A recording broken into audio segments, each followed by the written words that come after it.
I only have about like 10-ish pulls and some change. Alright, let's do this. First one, here we go. I'm begging you. Okay. First one. It's all good. We expected this. We expected this. This was the obvious outcome, and holy hell. 3 Dawns and 3 Ishmaels. Wonderful. This is how you can tell this is going to be a good day. Oh? Only a 3-star. Depends on what it is, though. I am missing some. Probably one of the worst things I've seen all day.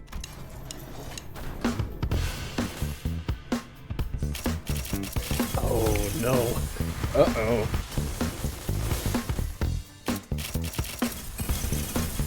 Oh, no. Say it ain't so. 4 2-stars. Why am I getting so many?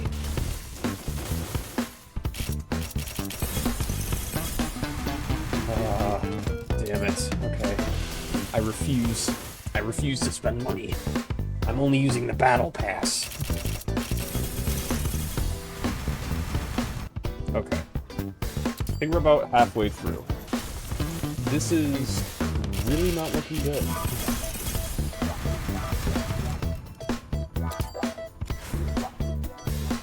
Oh? Okay. That's one. I think. That should be one of them, at least. No! Are you joking? Where's Salt, you bastards? The one time I don't want to see you. Alright, well, that was severely disappointing. Last one. Oh, no. No! Oh, that's so sad, and now I'm broke. Well, good thing there's a whole event to do.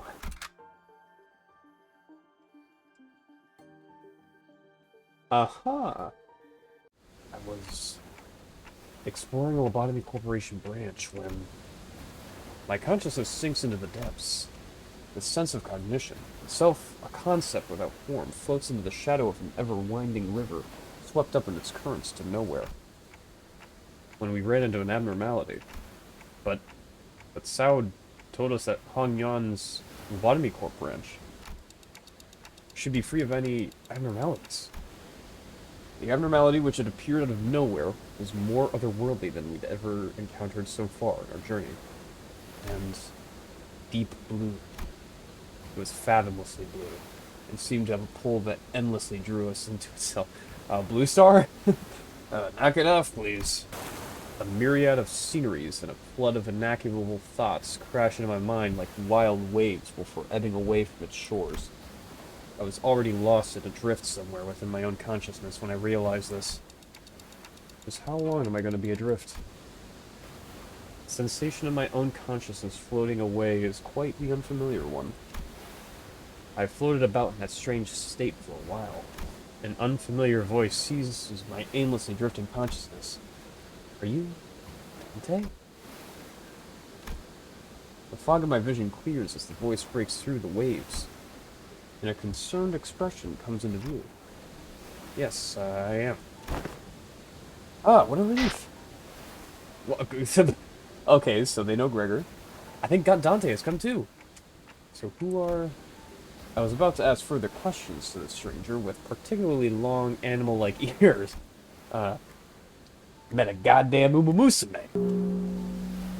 I felt the drowsiness coursing back with the terrifying memories of the dream, rendering me unable to speak. I have to get a hold of myself. After an indeterminate amount of time had passed, I barely managed to wake myself from slumber to get a grasp of my surroundings, only to find myself surrounded by more unfamiliarities. There was that stranger from earlier, sitting atop a rock and silently taking in the sights. A young girl who probably saved my life. Wait, so were those animal ears after all? Okay, that's not important right now. I have to prioritize figuring out just where in the world I ended up in. We're standing by the Iberian coastline. How are you feeling? A little out of it, but I think I'm okay otherwise. Iberia, huh? Yes, we're in Iberia. Well, given that we're next to an ocean, maybe I drift all the way to E.G.O.'s Great Lake? Iberia was an unfamiliar name, but that was all I had to go on, given that the city was still full of more unknowns than knowns to me. I radioed your colleagues when you briefly woke up earlier. They'll be here any minute. I'd woken up in an unfamiliar place to an unfamiliar face, and in the midst of all this all-around sense of displacement, the faces that appeared before me were certainly a sight for sore eyes. Gregor, Honglu! Wanted to search for you immediately, but it took a while before we got a better bearing of where we were. So we're not at E.G.O.'s Great Lake?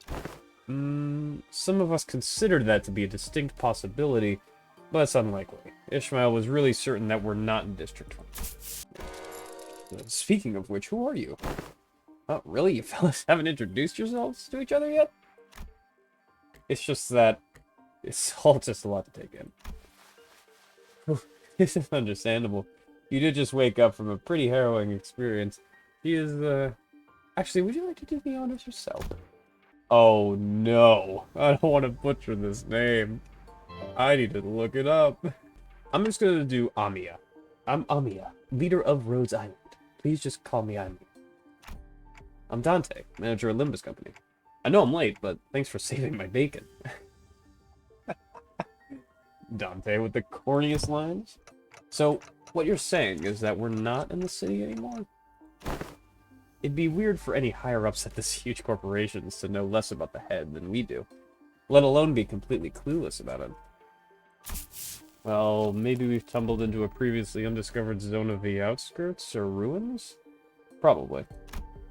Or maybe we've really found ourselves in a completely different world. A world of illusion! If their conjecture is correct, we're in a way bigger trouble than I thought. This wasn't like the time we accidentally stranded ourselves in the outskirts via the door in the corridor. Amiya stared at me with some concern, as though she felt my distress. Where'd all the other sinners go, anyway? A bit late on the uptake to be gawking around for the other sinners now, don't you think? They're at a settlement near here, where they're all helping out with various odds and ends of the village, while taking turns searching for Dante, of course. Everyone's gonna be really tired then. So it's just you two out here for now? No, Ishmael and Yiseng are the other half of the search party, and we just so happen to be here, the last group in the rotation. Wait, what about your companions? I doubt you came all the way here on your own. That's, we were forced to split up due to certain forces that were in pursuit. Wait, stop! Amiya's ears twitched as she came to a stop and began scanning the surrounding area. Then... There! There we saw someone wielding a lengthy greatsword. Bickering with two familiar faces, of course. What else did I expect than our lovely sinners harassing the locals? Again, move. You're in the way. You needn't worry as you do. We have had ample experience battling monsters who are much like them. Listen, I'm not worried. It's... Come on, better have 3 fighters in one, right?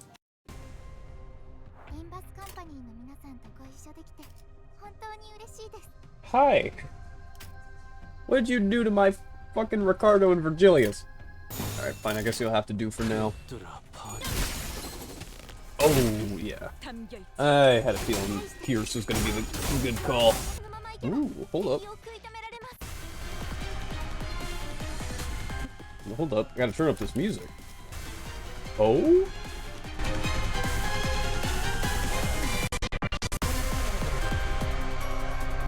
Oh man, okay. I'm hyped.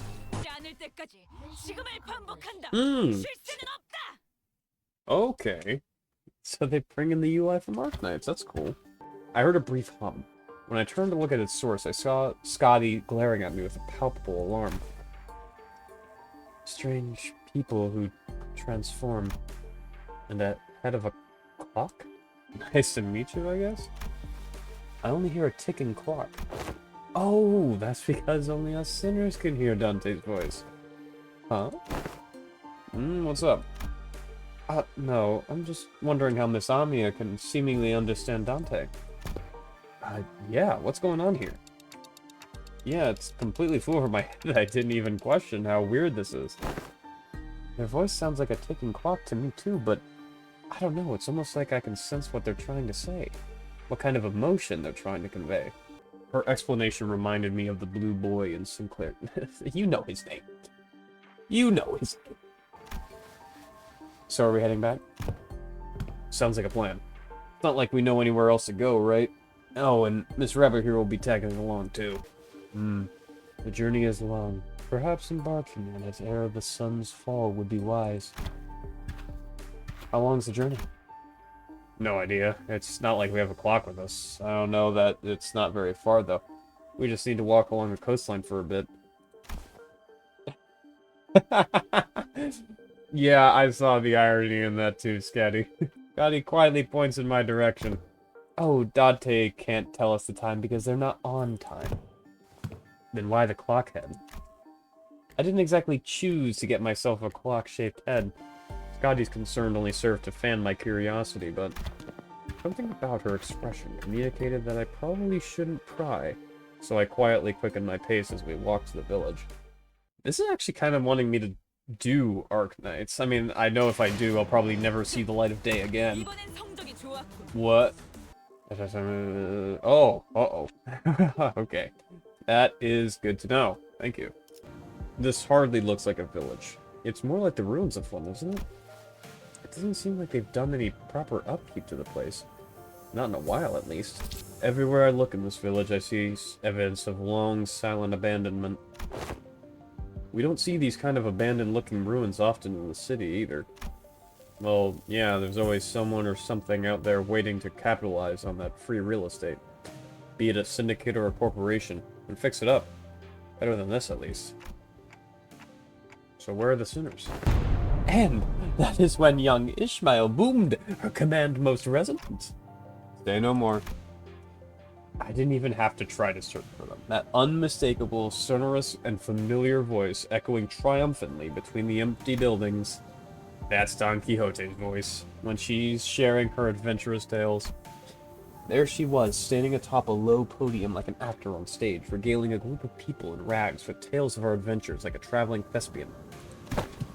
Answers, ye dogs, oarsmen! 'Tis the last moment I, Ishmael, the first mate of vessel Mephistopheles, shall never... Stop, hold on, just what do you think you're doing? Young Ishmael, unhand my mouth, for I was just about to regale them with the most fantastic tale of adventures at the Great Lake. Manager Esquire! Verily, thou hast returned with Manager Esquire safely in tow. Is this like 90% of Scotty's dialogue? Like just ellipses? We believe that the dimensional door, which we at Rhodes Island are investigating, has something to do with why you suddenly woke up here in Iberia. As Amia was bringing the sinners up to speed. Ah. The villagers, who were staring at us curiously, approached us. Did our conversation manage to convince them that we're not a threat? I sure hope so. Ah, you are friends of our saviors. Saviors? Verily, 'tis quite the grand title, yet that is indeed the word by which we address. To be more precise, by saviors, they are referring to only Faust and Otis.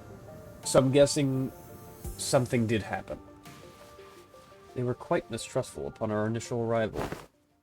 What business do outsiders have here? What if they're from the Inquisition? Oh no, what do we do after we all went through to get here? Calm yourselves, everyone. None of them are carrying what appears to be the scriptures, or lamps. Let's first try to see who they are. Let's STNC, then PTSD. You can't do that, Ryoshi. We can't pillage their storage depots. It looks like they've already had it hard enough as is. I don't think STNC is a good way to get started, either. What the hell is that STNC? Oh, slice their necks clean? Should we just find help elsewhere? Just look at how thin their arms are. I don't think they're in any shape to help us out. Okay, Yisang? Bro, you've been using air a lot this interval. what the heck's happened with your vocab. I know your vocab was quite eloquent already, but you're starting to you're starting to sound like a broken record. That over there, it's a ship blueprint, isn't it? Are you going to repair a vessel by any chance? All of these construction materials seem to suggest so. Then this does not concern you. It's not something a mere outsider can understand. Curious, I've never seen an energy source like this before. Have you run the test to rule out any stability issues? It seems to power the heat exchanger via some method comparable to the utilization of fusion energy. Have you any thoughts on this, Miss Faust?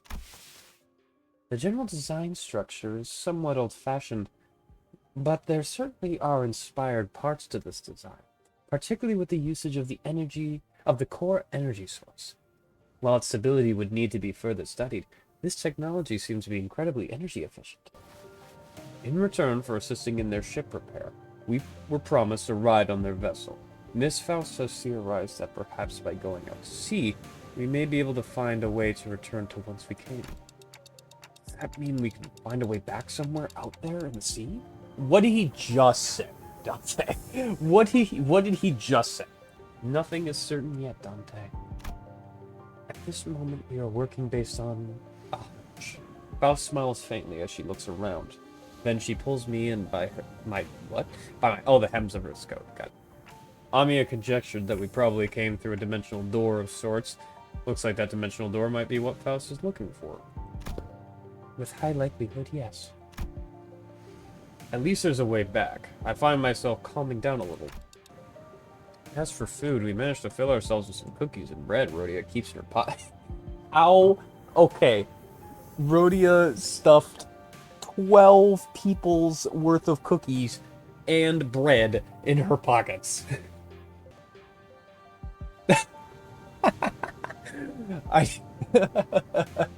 Of course. Me and Dante on the same brainwave here. Scotty, say something. Please. There you are, Chief. Is there a place for us to stay the night? We do have places to shelter from the misty humidity at the very least. There is an empty building there, so feel free to occupy it for the night. Oh, are you sure? I mean, I don't mind sleeping in the streets myself. Gregor, you deserve more, dude. Hey, speak for yourself. I've been looking forward to sleeping with a roof over my head since, like, yesterday. You'll catch a cold sleeping in the elements in this environment, which is fine by me for the rest of you, but we cannot afford to have the executive manager or our honored guests suffer fate. Honored guests? I heard what happened from the four who left in search of the executive manager.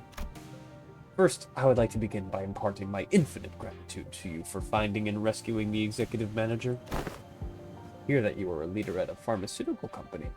This acquaintance shall certainly come in handy in case our stay becomes significantly prolonged. Haha! Can I stay in your village too, Chief? The village chief took a brief glance at the hems. Okay, hems. Big focus on the hems of coats. What's everybody doing? Our food supply may be tight indeed, but we have enough to share with those who helped repair the vessel. Ooh, you better not go back on your word later. I wonder what kind of local delicacies await. Dried fish like they were eating earlier, maybe? Hey, Chief. What is it? Just how are you surviving out here by the sea? Perhaps the question of how we are surviving may be somewhat misdirected. For we are only pursuing every possible avenue because we must survive. I'm going. Can't learn much more from here. Huh? You're going somewhere at this hour? Scotty, does this have something to do with the coast? I remember what you said before we got to the village. Something about how coasts are hardly good places to live in. Dante wants to know if this has something to do with the coast. Do you understand the... Oh boy. The E.G.O language.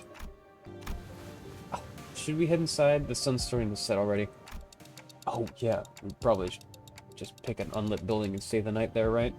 We walked past a few narrow buildings, remnants of narrow buildings before we camp. Wait, what? Sorry, that sentence threw me off. We just have to get a small fire going to underneath it until the wood dries up and catches fire. The downside being all the smoke. It's clear that she has some field experience.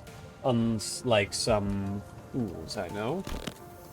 I shan't sit here and let her carry the burden of labor alone. Bequeath upon me thine ingredients, young Rhodian, for I shall conjure thee a pot of special fixer soup.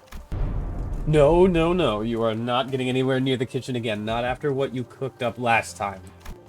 While I must admit to a certain level of interest, as many of our fellows viscera are oft racked with intense agony upon ingesting dishes of your making, perhaps it would be wiser that we save the occasion for a sip. Right. Don't you remember we agreed to leave the cooking to Mare or Odie if we're ever in a situation like this, remember? Did we? See, I think it's become sort of an unspoken rule after everything that happened. Remember back during last year's cooking contest at Cake Corp? There were only 2 people who managed to get remotely positive reviews. That was a year ago in this game? Oh my god. Well, I guess, like, it has been a year in real time. Oh, does that mean we'll get to try Otis's cooking once again? Denied. We still have plenty of high-calorie foods like cookies and jellies here. I find no reason to do something so inefficient. Long have this curiosity lingered within me. Thus allow me to inquire. Corporations are by their nature organizations in the pursuit of profit. Yet the activities of your corporation resemble those of charity organizations, as opposed to a pharmaceutical company. Is there aught that might explicate this blurred distinction? There are many in Terra who are suffering from a disease. The disease crystallizes you. It spreads deeper and deeper into the infected's internal organs, eventually culminating in their death. Amia showed me the back of her right hand, dotted by what appeared to be obsidian crystallization. Oh, she has... Wait a minute. Okay, I haven't seen it yet. Okay, it's not on her sprite. I don't mean to be callous, but is this auropathy highly contagious? No, there have not been any recorded cases of infection by contact as long as the subjects are alive. But when the infected dies, the crystal grows on their body decay and turn to dust, scattering, which is what spreads the plague. And barring environments like battlefields where casualties are to be expected, staying within close proximity of the infected in daily life seems to pose hardly any risk. So what's the problem? They're already past the point of caring about what the problem is. Once people start feeling iffy, all logic goes out the window. What kind of world did you come from? This city? What kind of place is the city, anyway? The kind of place with too many pointless rules? The kind of place where the moment you think, isn't this too much, you see something even worse? Try as I might, I couldn't think of a single positive thing about the city.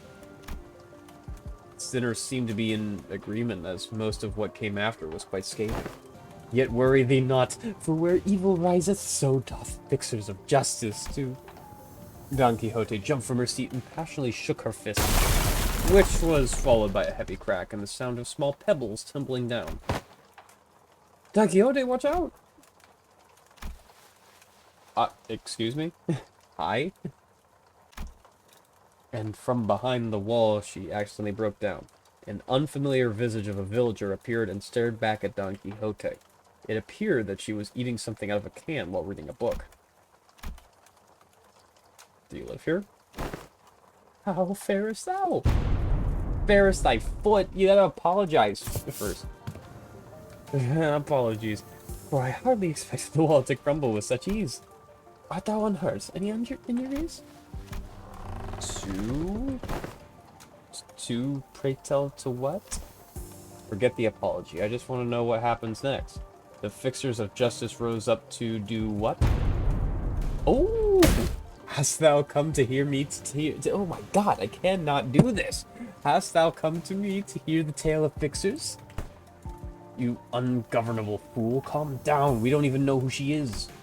And don't you forget to share those fixer tales over there in the corner to not disturb her to sleep. Wow, I butchered that sentence. Yeah, anyways, it's our turn. We are... good, I heard enough to get an idea. You did? Oh? Pray, how didst thou hear us? The listening device most secret upon our chamber? Maris tapped the side of the wall, the part that was still standing anyway, and smiled ironically. Bad soundproofing. I could hear pretty much everything, Don Quixote, right? Everything Don Quixote practically sang during the day. Verily, I see. Well, I guess that's good enough for self-introductions, so... Care to regale me with that tale of fixers who bring justice to the evils of the city? Don Quixote was now retelling the stories of Limbus Company's adventures in Hong Yuan. And Otis, who could no longer stand Don Quixote's unintentional alterations of the story, jumped to her feet and shouted, "Damn it, what kind of nonsense are you feeding her? I never said anything like that." Verily, certain aspects of this retelling may have been exaggerated. You know, nothing, not even anything resembling a proper record or book remained once the profound silence swept through this village. Oh, the profound... is that a... So I've always had a craving for these kinds of stories. But Iberia doesn't stop Iberians from emigrating, contrary to their tight immigration control. Have you ever thought about leaving this place? It's still a challenge to cross the border, especially since we're going to have to pass through larger cities that are managed by the Inquisition. Sorry, but what kind of organization is this Inquisition? Okay, Sinclair of all people asking? Understandable. See, the Seaborns are the ones that messed Iberia up. So, following their logic, apparently it's okay for them to arrest anyone who seemed even remotely connected to them. Anyways, it's just what I heard from Gramps. But the Inquisition executed many innocent people, too, in their crusade against the Church of the Deep. For those who proclaim to be on the side of justice, they seem quite fond of committing such villainy. It seems like a reasonable policy decision to me. But it must pose a clear danger to the daily lives of civilians. Well, it's getting late. Will you be repairing the ship tomorrow, too? Oh, are they gonna fucking leave the country, like, via boat? Oh, it's good to have these CGs back. Holy hell, I am still nowhere close to being done. Okay, so I don't think I showed this off. Basically, take these three lovely people here, fill the rest up with some cannon fodder, and your last unit should be... I think I had it to Ishmael. Yeah. And from the order here, it's... you, and you. We have the Heisho come in after we sacrifice our friends here, and have Burn come in for the last cleanup. I know that seems kind of counterintuitive to have Burn come in after. Trust. Just trust, man. Are you sure you can't get this ship fixed in a day or two? As I briefed you yesterday, the great majority of the time-consuming repairs had already been completed by the villagers. I don't know why, but something tells me that we don't want to linger here for too long. Still, please be thorough about it, just in case. I'd rather not sit on a sinking ship again. The experience at the Great Lake was enough. Unlike Mephistopheles, most functions of this vessel, buoyancy gear, propellers, steering gear, are all in operational capacity. This repair should be much easier than the case with Mephistopheles. Are we taking that rope to climb up the ship? No, there's a lift-like apparatus down here. It should take us up to the ship. Its stability was verified yesterday. Let us board. You're 100% certain, right? Boat is afloat right now, Dante. I don't think it'll be sinking anytime soon. As I made my way into the vessel bridge. Ooh, this is cool. Man, this reminds me of Warframe so much in regards to, like, the light blue gold aspect. I was greeted by the extravagant interior that was as gaudy as the exterior. This isn't real gold, is it? Sure is shiny as heck in here. I've got butterflies in my stomach. Yes. Aesthetically satisfying, she says. But too ostentatious. Not quite my style. This must have been an investigative or research vessel of sorts. But it does seem a bit extravagant for one of those, though. The coordinates seem to have been set to somewhere out in the middle of the ocean. Maybe it points to a small islet? Nope. No islet out there. What? Behind me, lass. You sure know how to sneak up on people. Mares? What? Did I actually surprise you? I did ask if you guys were gonna come fix the boat today. Still, I didn't know you'd be here. What are the coordinates set to this? It's the dimensional door, right? There are several undersea cities beneath those coordinates. Oh, never mind. Gramps is... See. Understood. What was understood, if I may ask? It is now understood why the promise to repair the ship was sufficient to earn their trust, and the title of saviors. What's she on about? Someone could translate. Consolidating and cross-referencing the observed particular circumstances of the village and the statements from the village chief, alongside information garnered from the exchange with mayors, it is possible to gauge the significance this ship's repairs has to the local populace. Of course, while this may constitute a sequence of logical connections that poses a certain challenge for Heathcliff to comprehend, to employ any degree of effort to attempt to explain it in more digestible language would constitute a pursuit of inefficiency. My poor boy! Why you do this to him? Lower the baton. I implore you, I shall explain in full. I was wondering when Miss Smartass would start gabbing like that again. So what's she on about? A brief observation of the village seems to suggest that their subsistence situation was quite dire. Much of their daily sustenance consisted of dried food, most of them made for long-term storage purposes. Considering what Scotty said about how the coastal areas are full of danger, maybe those dried seafood aren't from around here either. Maybe it's food they packed when they first came to Faramwerta. Some villagers were armed, yeah. Those sea terrors weren't exactly that formidable, but... Given the state the villages are in, I doubt they'd have an easy time repelling those monsters.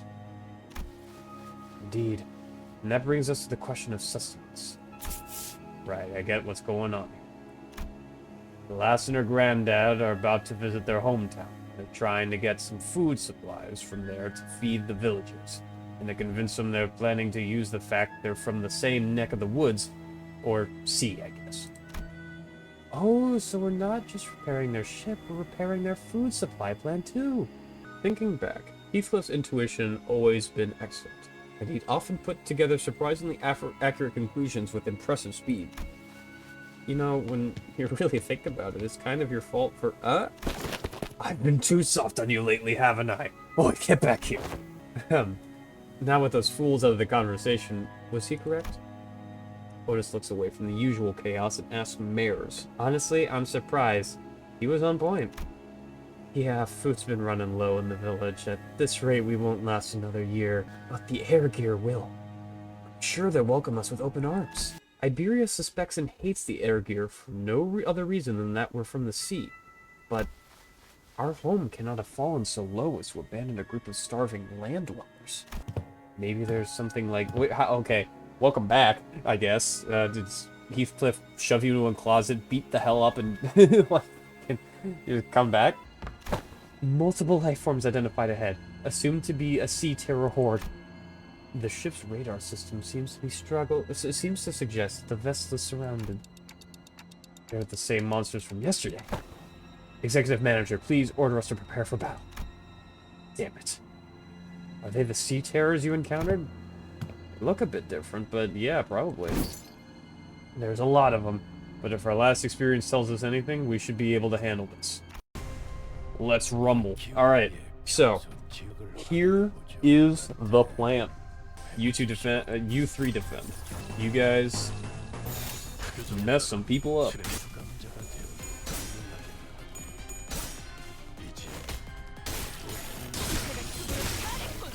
That is some good SP game. This is another reason why this team works. Because our lovely little friend here loves it when she's the center of attention. And nothing is better to be the center of attention than watching all your friends die around you. Yeah, and when they're unopposed, that's free damage, dude. And they're always going to be slow as hell. So, it's almost guaranteed that they're going to be the defenders or free damage. Yeah! Base ID's getting a kill! Let's go! Oh, and we have reached Torn Memory 7. And what that means, somebody's about to die. Thank you. Much appreciated. Rodian, real sorry. 1,030! Alright. And that is the team in practice.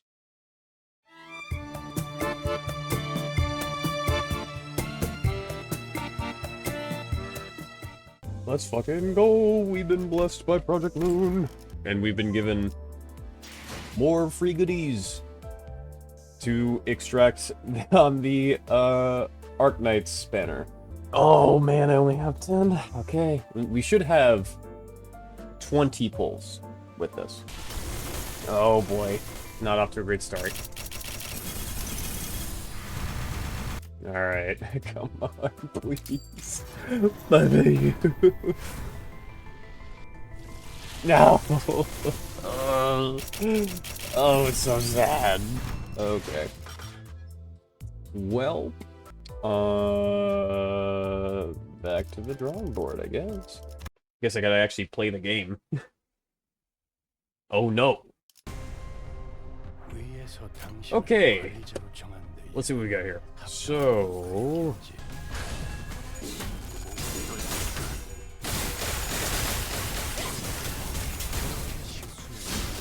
oh my god, E.G.O is absolutely destroying.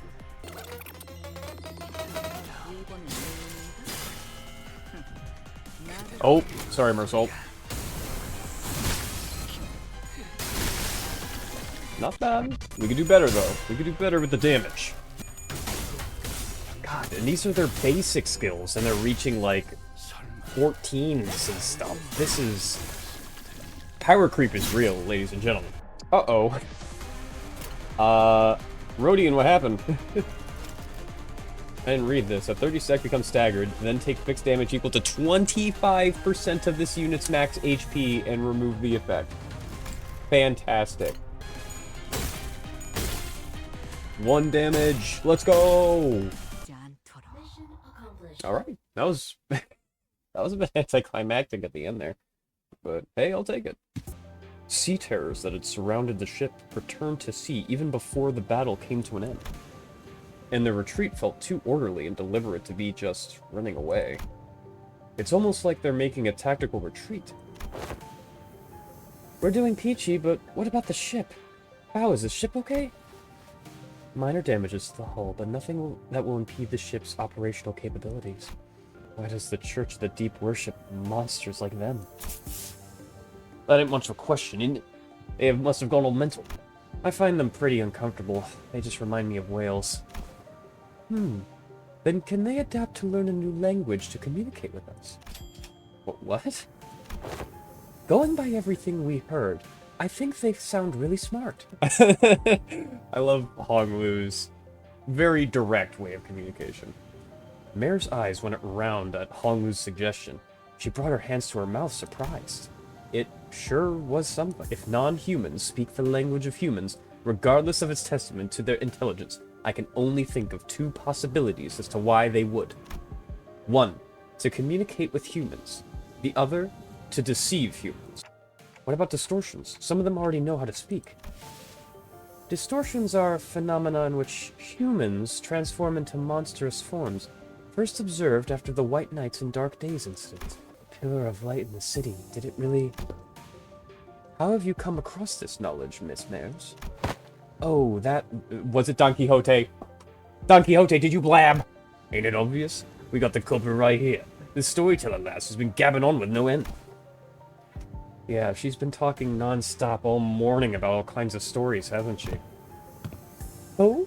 Yet I have not forgotten that You again? You didn't get lost in your own stories that you blabbed about all our company's secrets, have you? As Don Quixote was subject to yet another round of scolding, Amiya stared out towards the sea, wary that sea terrors might start crawling to the surface again before turning towards us. I wonder which of the 2 the seaborns. Their sense of self is really, really faint, so I don't think they'd be in either category. I think it's possible that they learned human language out of instinct, that the power of speech might help him survive. The repairs are complete. As we were conversing, Faust descended from the ship with a neatly organized set of tools borrowed from the village. Repairs completed. I'm guessing repairs are done? Yes, the ship is ready to set sail. Did you have a departure time and date in mind? I would prefer if we could depart as soon as possible. We don't have a set time or anything, but I think we should be able to set sail this late afternoon, at the earliest. Soon? As you've seen, we don't have a lot to bring with us. By the way, how far out to sea do you guys need to go? We need to find this dimensional door of sorts. I could see the dimensional door's light from the beach at night. It was faint, but given how the light's strong enough to break through the sea fog, we should be able to determine its location somewhere around the coastal waters. The first order of business is to relay this news to the villagers. Yeah, back to the village for now. Oh man. Gonna get some N-Corp up in here. Well, kinda.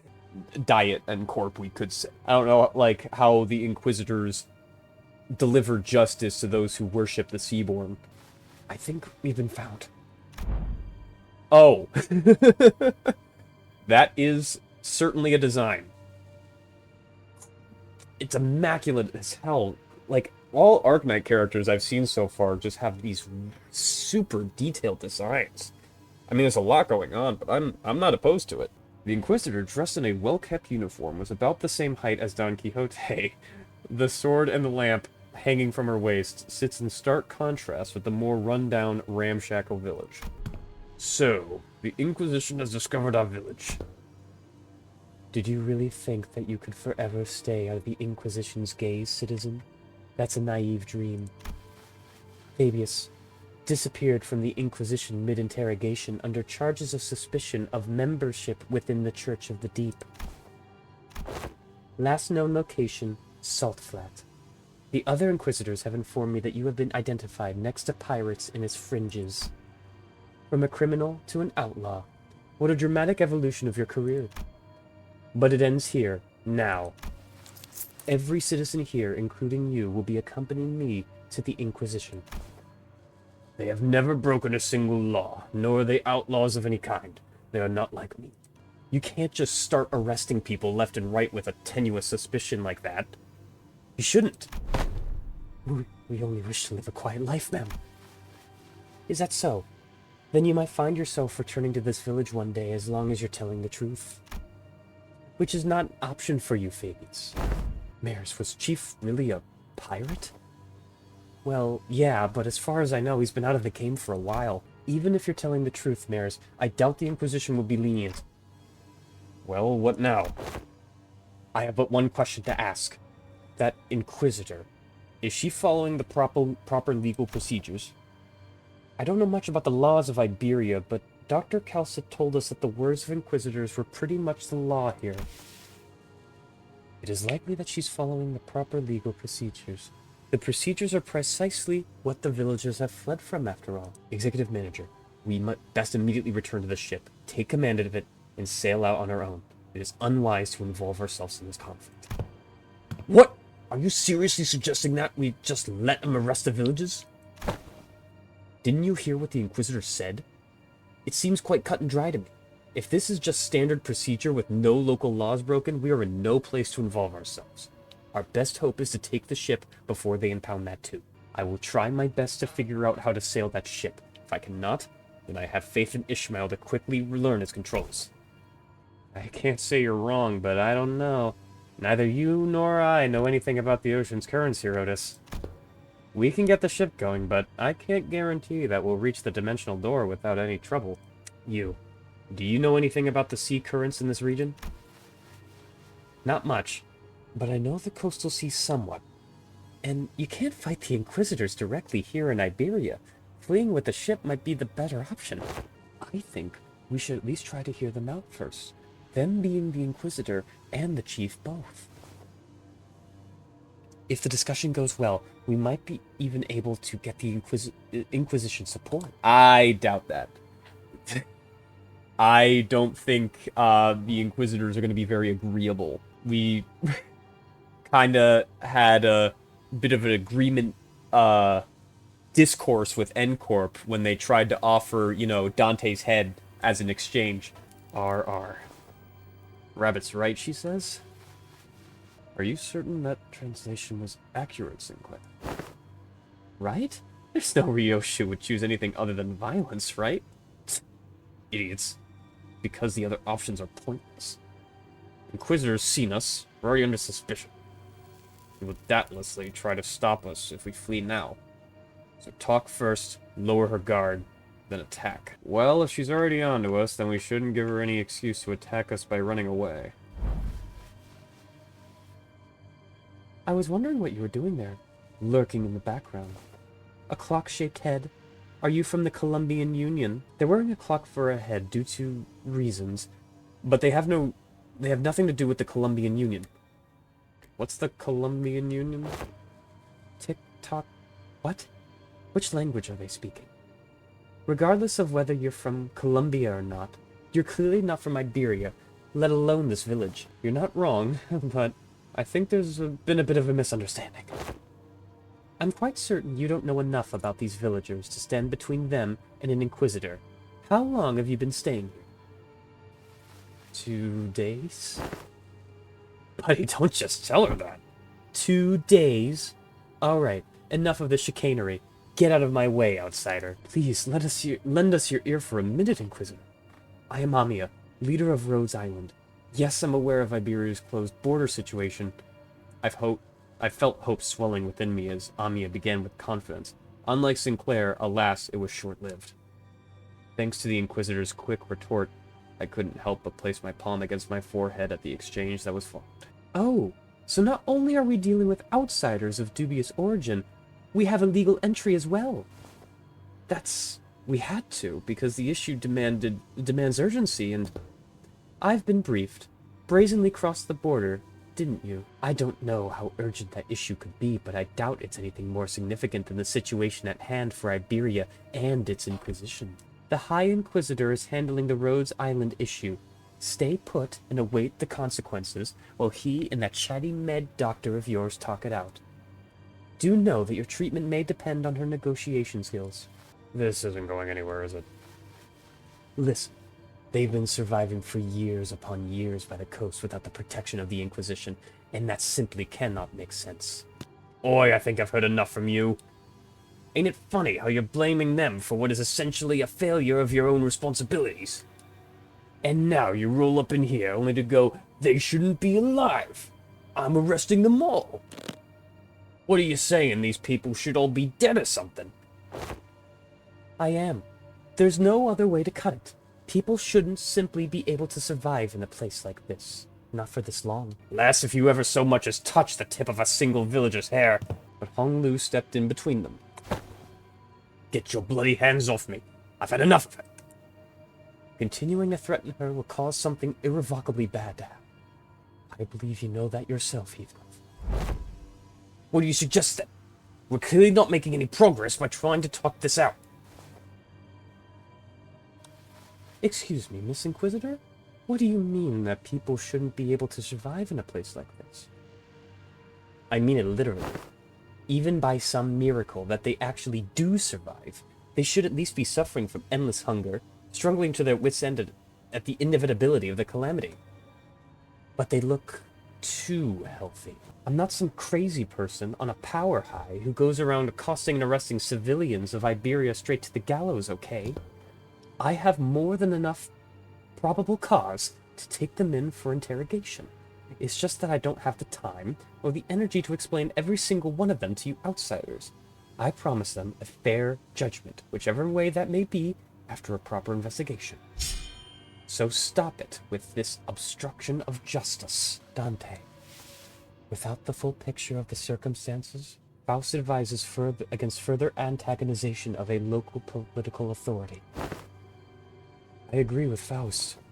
I get the feeling that she isn't the kind of heartless inquisitor that goes around indiscriminately executing innocents, like Miss Mayers told us about earlier. I don't think she's anything like the inquisitors of N-Corp we saw back at Collab. I can answer your questions, so for now, let's do as the Inquisitor says. Mares, who has been hiding behind us ever since we returned to the village, suddenly stepped forward. What do you mean you'll answer the questions? About the profound silence. Mares' response to Otis was but a single concept. I didn't quite grasp its significance, but it seemed to surprise the Inquisitor. That's what they call the calamity that destroyed Iberia. Oh! Uh-oh. Then I think we might be fighting an Inquisitor. That's always a good sign. You. Decades ago, a great wave ravaged through Iberia. It wasn't long before the Seaborns carried it by the waves diminished Iberia's brilliant civilization to this. The silence then claimed ships out at sea, then the cities of Iberia, then the Iberians. Just what are you? No average Iberian citizen should be privy to any of the information you're sharing. And the Church of the Deep is really capitalizing on the pandemonium that followed the profound silence. They pretend to be Aegir from the sea, delude the citizenry of Iberia, and are sowing chaos in our lands. The Inquisitor wordlessly stared at Maris. Her eyes were filled with traces of anger and confusion, but she's afraid. There was fear in the face of a threat. Not the fear of the terrified, no, it's the fear of someone who's suddenly confronted with something they must destroy. The High Inquisitor once told me that, should I come across an Aegir who knows too much, there is a sliver of a chance that there may be of assistance to Iberia. Thou art threatening the innocent with thy brandishing of the firearm. But most are seduced by the allure of the sea. Thus, they are, with little doubt, our foes. I've got a bad feeling about this. Oh, yeah? At what point did you think was, you get a bad feeling? Get out of my way, outsider. Final warning. Run! Quick on the uptake, as always, Rudia slung Mares over Rudia slung Mares over her shoulder and ran past the villagers, while the sinners scattered in all directions to distract the Inquisitor. Oh, damn. This art? The Inquisitor draws her firearm, and in the midst of all that action, Don Quixote rushed towards the Inquisitor, without a moment's hesitation. Don Quixote! Thou shalt go no further. I, a fixer of justice, shan't abide by thou persecute them. Forsooth, 'tis a battle delayed, not avoided. This clash is inevitable. In that moment of crisis, seconds before, this could irrevocably make us a new enemy. Oh! Okay, I need to look up how to pronounce this thing before people scream at me. So I'll be right back. Oh, it's just pronounced monster. Okay. Well, okay, that makes things significantly simpler. Gah! Who is it this time? That's enough meaningless bickering. Dr. Calcit! Do you know her? Yes, she's Dr. Calcit. Rhode Island's medical department. Dr. Calcit, behind you! The Inquisitor fired a blast of that firearm-looking weapon, but the monster summoned by Calcit managed to deflect it. And the cannonball thrown from the weapon punched clean through the wall of the building we were stayed in the night before, punching through several other buildings behind it. That was enough to instantly freeze the sinners and the villagers on the spot. Now is not the time to stand around and press. It is a violation of a taboo to have that much penetrative power in a firearm. Really? Lei Heng's, like, revolver machete wasn't a taboo-breaking firearm? Well, I mean, I guess comparatively to a building, fair, I guess. Yeah, so the situation's gotten slightly better, right? If she's Amiya's friend, she's our ally. Besides, she's got some super powerful-looking prosthetic-looking gear thing, too. I apologize for the disappointment, but I am not on anyone's side. In other words, your peculiar denomination, ally, might not be entirely correct. Amiya, outsiders. As much as you would like to deny it, the Inquisitor's suspicions are true. While it can be said that the process by which she reached that conclusion was unfair, the conclusion itself is, without a doubt, correct. So they're actually connected to the Church of the Deep? Yet, I can hardly believe that young Mares is lying to us. Hold on. You've been chatting plenty with that Inquisition or whatever. How do we know that you weren't aligned with them the whole time? I see. You really are all entirely in the dark. The expected outcome, given that you all may be from a place that far beyond the dimensional door. I'm sorry. It seems that we've mired you in this trouble. Ah, say no such thing. We shall not abide as one such injustice is perpetrated before our eyes. The village has already been identified by the Inquisition, and the Inquisition has even brought an ally. It seems quite unlikely that words shall resolve this conflict. But we promise you, we will take responsibility for what is done. We have benefited far too much from your warmth and kindness not to do so. The village chief, with a benevolent look, pulls a dagger from his cloak. What?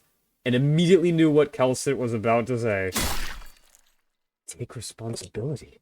You don't have to go that far. Blimey! We are now departing for the sea, yet we cannot bring ourselves to leave you here. I must ask you to join us for this journey. Become my bloodkin. I apologize for our unfamiliarity has caused you trouble, Inquisitor. I won't make a big stink about what happened, but what's truly unforgivable is that the heretics tried to take advantage of the ignorance of outsiders to flee the Inquisition. Any lives lost on Iberian soil are my responsibility. It's my fault. I'm sorry it came to this. Your friends are either going to die or turn into seaborns. The daggers that stabbed them were laced with the flesh of sea terrors. Once that happens, most die, and the survivors become overwritten by their cells, becoming nothing more than another sea monster. What? That's not a very big deal? We should just kill them before their turn. I know this must be very hard for you, but for what? Sorry to bother you with this, but can you kill my friends? And preferably in the least painful way you know. Anya, can you understand the outsider's speech? Yes, it's just that they're making a pretty difficult request. They want me to kill all their friends before they transform into seaborns. Okay. Damn! Scotty, the fucking MVP. I know I was making fun of you just not talking earlier, but let's fucking go. What are you doing? Scotty?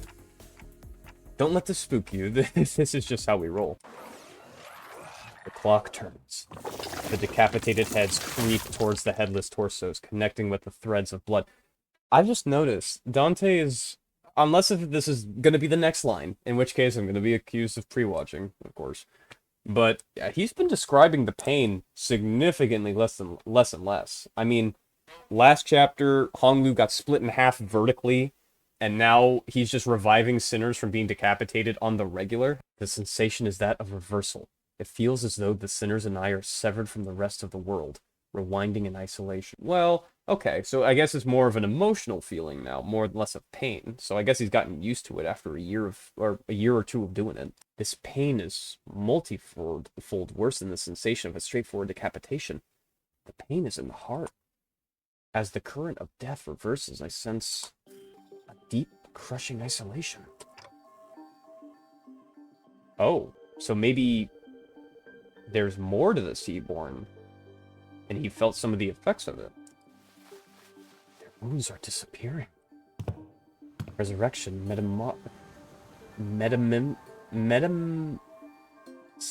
okay. Resurrection, metempsychosis, or time reversal. Puzzle. I have no knowledge with which to interpret this technology. The cost seems to be that the pain is transferred to the one who rewinds. Brilliant observation, Kelsit. Oh, and I just noticed little petrification there. Still, took a moment to collect myself and order the sinners.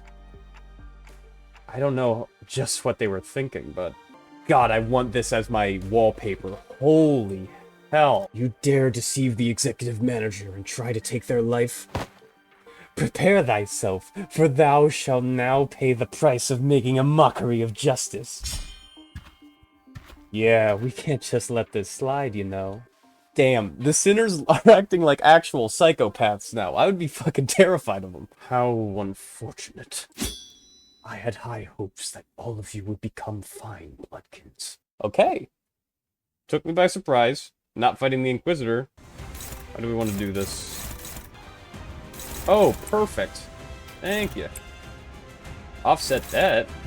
Okay, and then we're going to have... Oh, wait, I actually want you to do that. Yeah, that seems fine. Come on, yeah. Come on, Ishmael. Yes!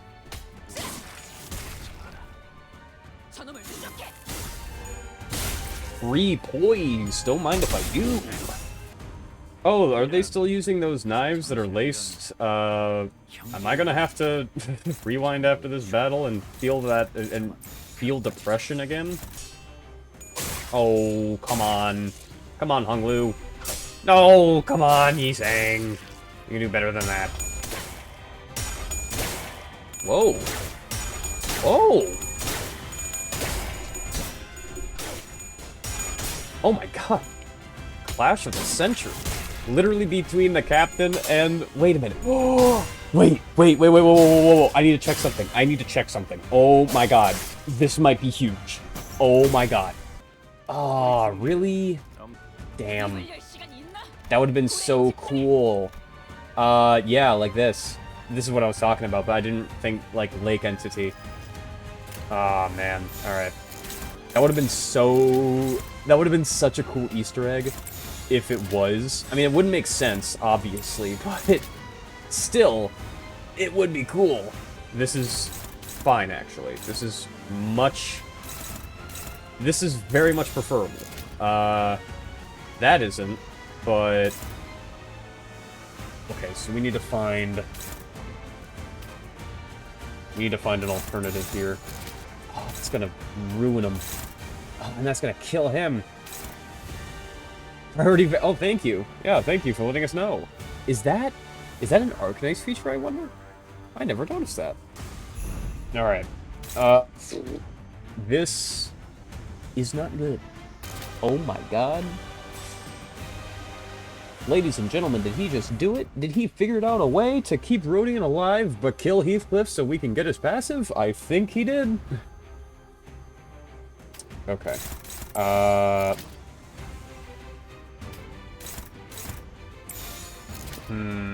Well, he is gonna die. But that's a sacrifice I'm willing to make. God, everybody wants Ryoshu. And I'm not just talking about the internet.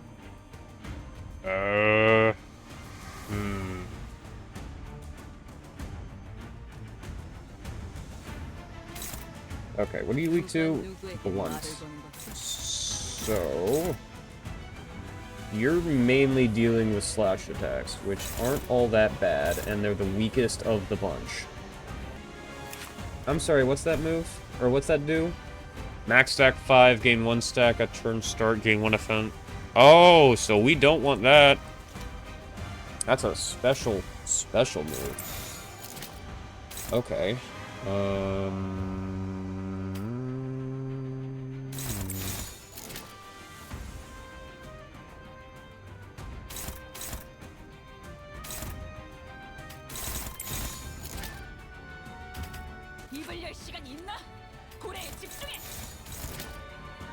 Sorry, Mercel.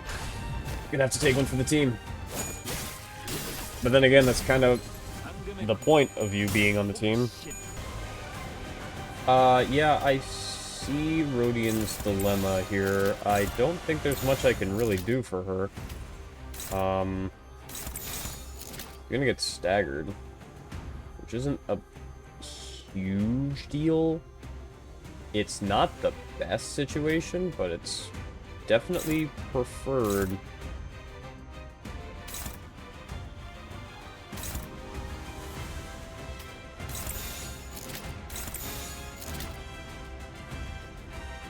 I mean, that kind of works. I'm gonna roll it. I did want to throw this out there, in case if there is anybody who is watching this. I must confess, on my first Limbus Company video, I am a fake man. Not really. I have been in Limbus Company before it was even made. I found Library of Ruina first, in terms of the games that I played, and fell in love with them. And that was around the time that Limbus was... It was a little bit before it first got announced. I got to the the Reverberation Ensemble, and never beat it. I just got way too busy. So there is a chance that I will go back to that game and finally beat it. I've never experienced the ending, never got a chance to really get anywhere past Philip on the first floor, so all of the other fights are pretty much new to me. So I'm and anything afterward too. I don't really know. I mean, I kind of know about some things, but I really want to keep myself relatively like blind to the fights. I know the ending, of course, but I want the fights to be blind, because those I love. I adore the fights in Ruina. They're like masterclasses in boss design and game mechanics, and just Zhao can go fuck herself. But and so can the Apocalypse Bird fight for Bina Realization. They can go straight up fuck themselves. I felt like I did a disservice by jumping in this game because it was the fresh new thing at the time. And I was really excited because I got to experience like a new Project Moon game with everybody else, and I wanted to be part of the the first day hype. Oh, Ryoshu almost fucking killed Rodion. Oh, and I just killed Rodion for no reason. Fantastic. Oh my god. Got a little bit dicey near the middle there because I wasn't getting enough torn memory or poise with the Iseng, but still managed to get through. Wait, I think they're heading to... He's running himself into a dead end. Are they seeking refuge at sea? Wait, that's where the ship is. That's where they're headed. They're trying to board the vessel Masas. Vessel Masas? Vessel Rebellion de las Masas. That ship is moored at a port in that direction. Wait, it can't be. The exterior, the name, it must have been constructed during the Golden Age of Iberia. But how are we supposed to chase that?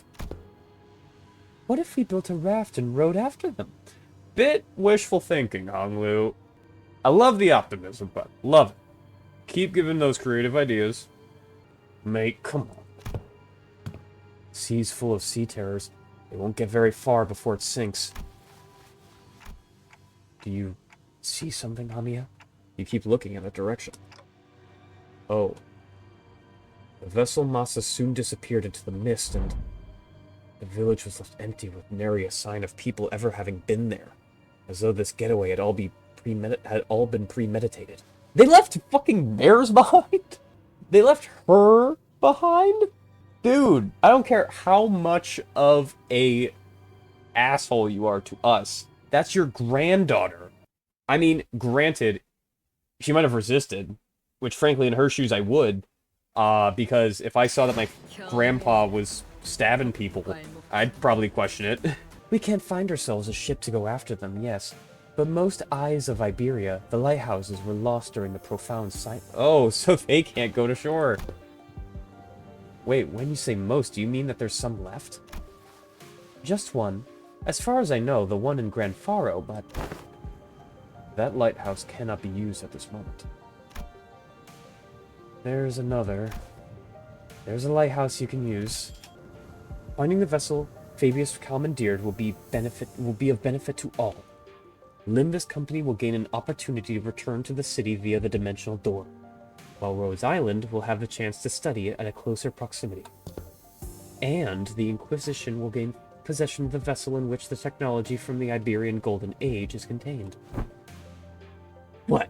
You're just going to hand over that? What? You're just going to hand that over to the Inquisition?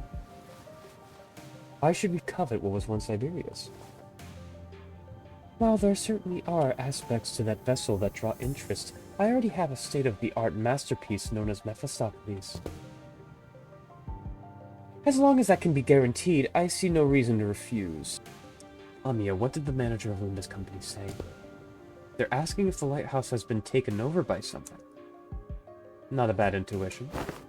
Yes, there is a high likelihood that the structure has already been overrun by sea terrors. I don't know about overrun, but I've encountered them a few times when we approached it too closely. Normally, this is hardly enough personnel to attempt a raid on the lighthouse, but...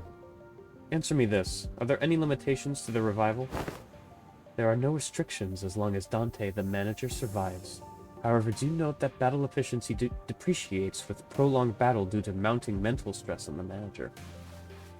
No need to change the plan, then. Amiya, use this communicator to alert me as soon as you are able to identify the coordinates of the vessel from the lighthouse. If luck would have it, we should be able to reduce the time it takes to complete the retrieval mission. Okay, as long as you're not taking everyone with you. If it's just her who's leaving, then go ahead. After a while of carefully sailing on Scotty's raft along the coastal cliffs. Dang, that must be a pretty strong raft to survive these waves.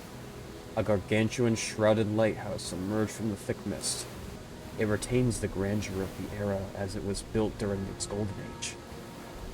Oh, she is here. Cool. You really know everything, don't you? It is as she said, but now these lighthouses are nothing but graveyards of countless inquisitors and soldiers of the penal battalion. No one who's attempted to retrieve a lighthouse has ever survived the expedition. Can you please not say scary stuff like that, Miss Irene? We are literally about to walk into one. Ugh!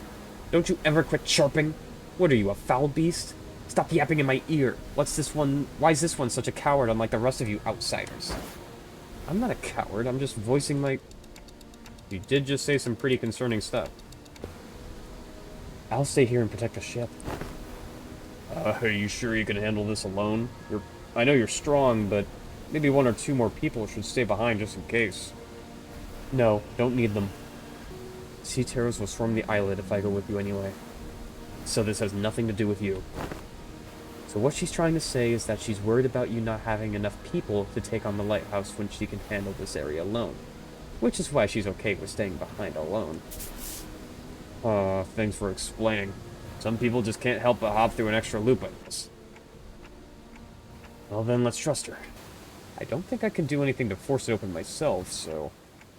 Guys, can you pry open this door? Oi, move over. I'll pull from the right side, you grab the left, and... We'll all pull together at 1, 2, 3. 1, 2, 3. On. Something's off here. What are you doing? The door is firmly secured in place. This flesh tissue regenerates almost as soon as it's torn. Perhaps you'll need to tap into a wilder form of art to get this opened. Maybe there's an identity card or E.G.O I could use to get through this. So which room? Ah. Just as I was pondering a familiar question, a faint black glow came into view, then devoured my sight. It's no intuition or inspiration. It's different from those sudden flashes of realization. And it's not the star of that day that I think of from time to time. It's not the horrible door that I see every time I turn the clock either. The formless and black space in which I am not permitted to see. A faint noise, a whisper, cuts through. And through that opening I see light. I reach out to the opening and see... Scotty, born from a very, very warm base. Scotty? Powerful imagery crashes onto me like the waves. Scotty, the staggering dancer wielding a blade. Scotty, who flaunts her flowing... Okay, Dante. You telling us something that we should probably know about your feelings for Scotty? And Scotty, the singer, humming in a low voice. Beyond the fringes of cognition, Scotty's existence has become engraved. The sinner who can wrestle and control this oceanic tidal power is... Dante, are you alright? I'm good. And I don't think we'll need to send for Scotty. Hey, Ishmael. I've never used this E.G.O before, but I need you to trust me and accept it. What? An E.G.O? I nod quietly. Well, it's not like we ever get to have a practice run with these E.G.Os. Whatever it is, seems to me our manager's found a solution. Her confusion is short-lived. She lets out a carefree laughter before stepping forward, boldly twirling her mace once. I mean, what's the worst that could happen? Get corroded? Peak! Oh my god!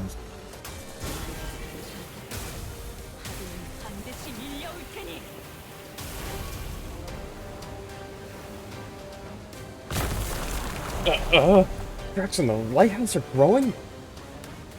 I think she destroyed the door instead of opening it. Sorry, didn't think it'd be this strong. Well, the door's open. What are we waiting for? That's why I love you, Ishmael. Let's fucking go. I think any sea terrors from the sea are all converging around Scotty. Which means our only roadblocks are sea terrors still lingering around the lighthouse. Let's go. Let's take this lighthouse back.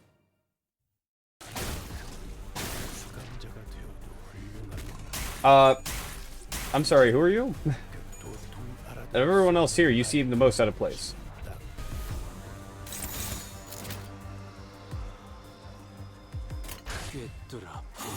Oh, I missed that last one. I don't have one that's clashing one of them. Oh! Dear God! I just deleted that little guy. I don't think he's in the game anymore. I think he just erased his code. Oh, you have a lot of poise I don't want you to lose.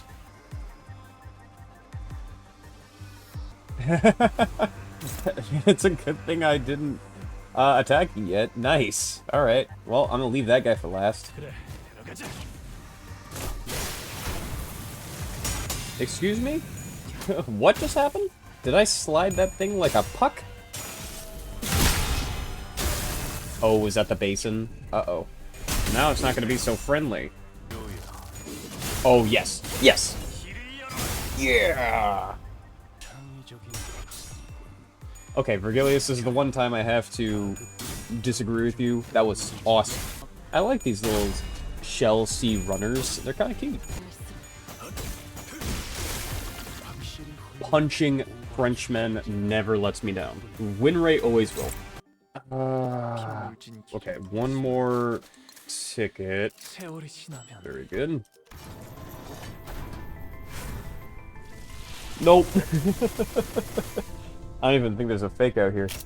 Nah. Not a one. Oof. Should I do it? Should I greed? I think if there was a point in time to waste all my lunacy, it would be now. So yeah. No way. No way. Oh man. Greed never lets me down. Ah, it's 2 3-stars. Oh no. Okay, it has let me down. It has. And it's gonna be most likely 2 repeats. Oh, that's heartbreaking. Oh man. Hey, I didn't have this one. Alright, I'll take it. This will do nicely with some of my Tremor teams. Oh, of course. I was talking about greed, and you just had to show up. Well, that was a bit disappointing. But we still have some stuff to do. Now, will we be fighting first, or will we fight after dialogue? Fight first. Okay. Now, trust me, I love to make teams that aren't reliant on the backup system. I try to challenge myself to not have any backup units join, but I will make an exception with this team, because that's kind of what it revolves around. One idea I had for this was have the Heisho come in first, then the weaker units, so that Yusang can build up enough stuff. Yeah, we're good. We're fine. We're chill. Like my Tremor burn team. I don't know why I love using burn so much. Yeah, that team is a nightmare. Well, I mean, not like for me to control. It's a nightmare. It's a monster. It can do a lot of good things on bosses. Oh, wait a minute. Yeah, this works.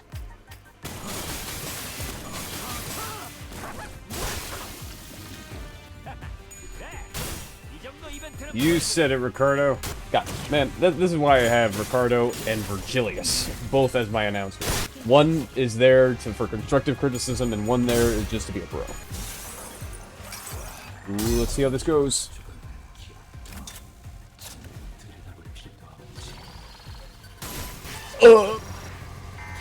Okay.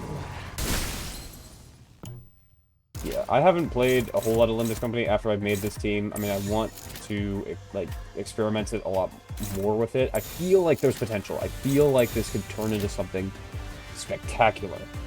I just have to figure it out. There were more sea terrors than we expected near the lighthouse, but thanks to Irene's lamp, the light of which paralyzed their nervous systems, paired with the rather narrow passageways, we were able to handle them without much trouble.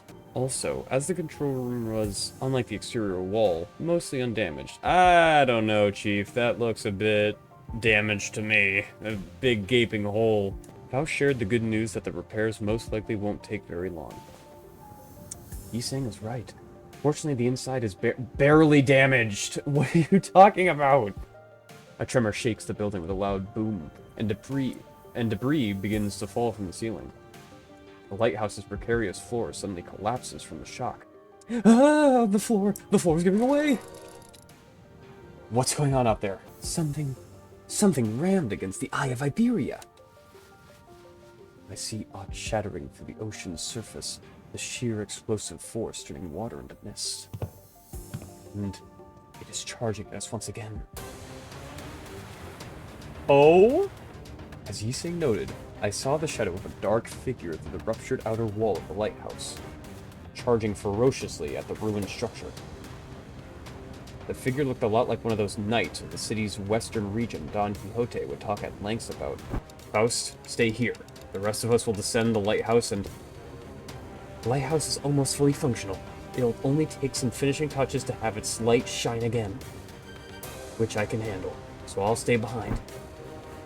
It seems entirely unnecessary to leave the rest to you. I would much rather leave it to Faust, who is an expert. I've read about that Seaborn before. The fables and legends say that he is the last knight, and if those stories have any grain of truth in them, you're going to need all hands on deck to even have a chance at stalling it. Oh my god, that design is sick! Waves crest high and violent behind the spear-wielding knight. We have to protect the already precarious lighthouse against the knight.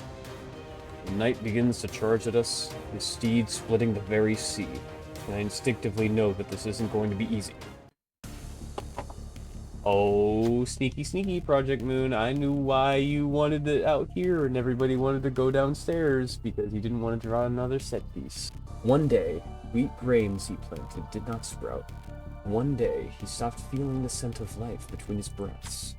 Thus he rides against the currents, hunting after waves. He seeks the waves, reproaches them, and eventually brings about their destruction. Faint memories, having blinked through Amiya's fathoms, flash briefly before my eyes, and the Seaborn Knight wields his great lance against surface sea terrors. He shudders as though with repulsiveness, but he does not stop. You obstruct progress and cover the lands. That is impermissible. This is the land. The Knight and the Sea Terrors don't necessarily seem to be on the same side. Perhaps diplomacy may be a viable solution here? I don't know. It seems pretty determined. We have to resolve. The sea replies to the Knight's billows with silence. Our response too shall be met with the Knight's silence. Nothing happened. What? Cold? Excuse me? There's one speed for cold stack. 20 gloom damage and 20... I'm more worried about the SP damage. Oh! Okay, that was a bit weird. But, still got poise, so I'm okay with it.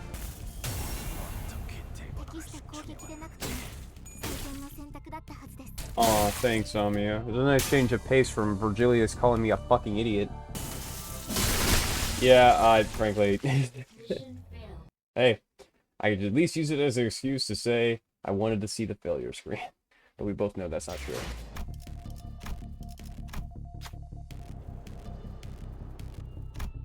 Oh, Honglu, my goat. Waves are the only thing that hold any meaning for him.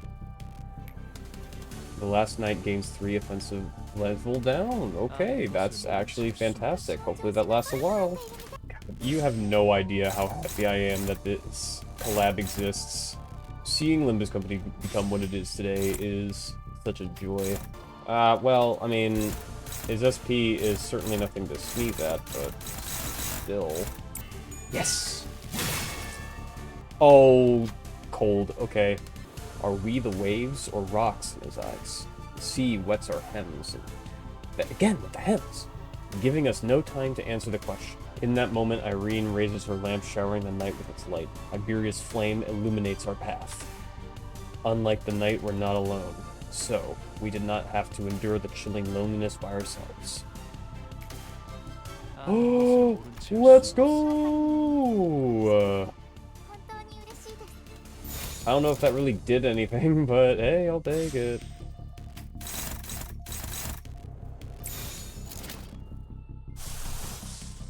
Hey, I don't get to use this very often. Thanks, I'm glad you're excited to work alongside us. We are freezing to death.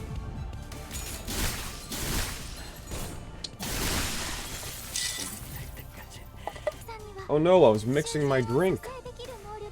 What happened? Why are there 2 more now dead? Final units that should be on the board. Anything else, and we will be forced to use Blade Lineage Don Quixote. And that's a problem, because her passive is fucking awesome.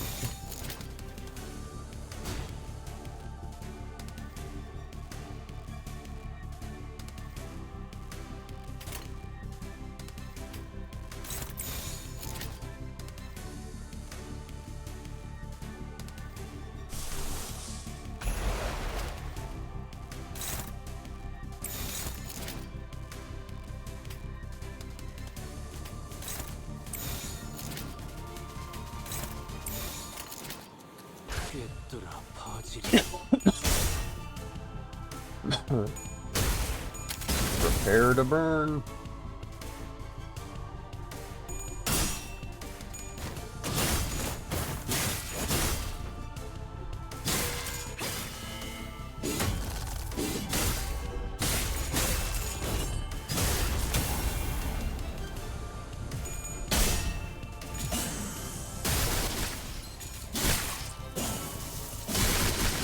Are you kidding me? You had one job.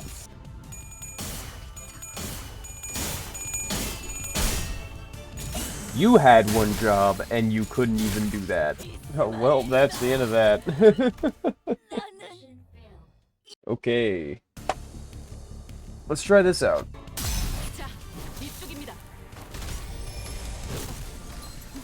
Oh, I thought that was the knight that got staggered. Oh, that gave me some hope.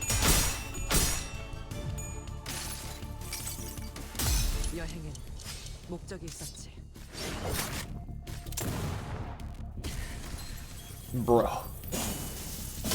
Bro.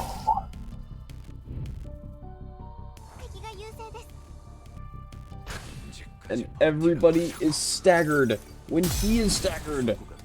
You have got to be kidding me. This team is falling apart.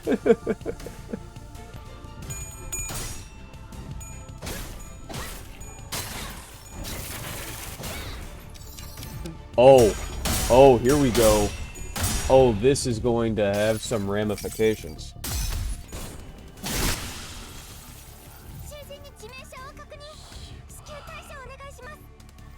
Oh, I've never used this E.G.O, so this is actually kind of surprising to me.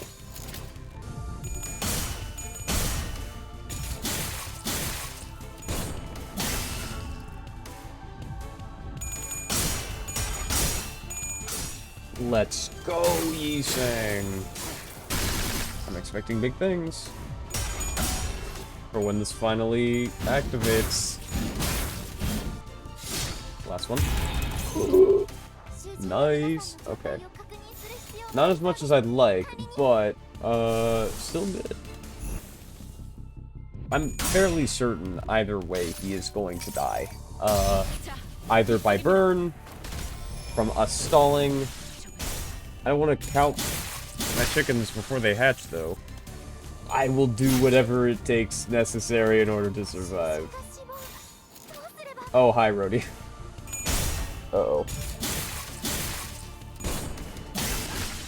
Oh, no. Uh-oh, this is not good. Please don't kill everybody. Oh, he's killing. Oh, Rodian. Oh my god.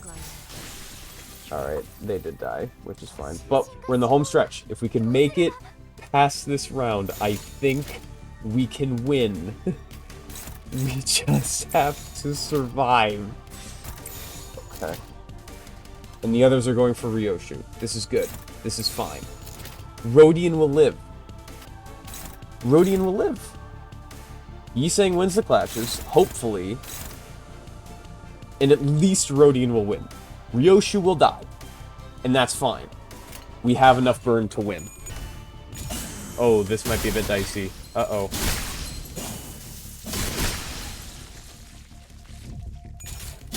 Please live. When do you live, right? Yiseng? Oh my god. No. Please. No! Just say it so!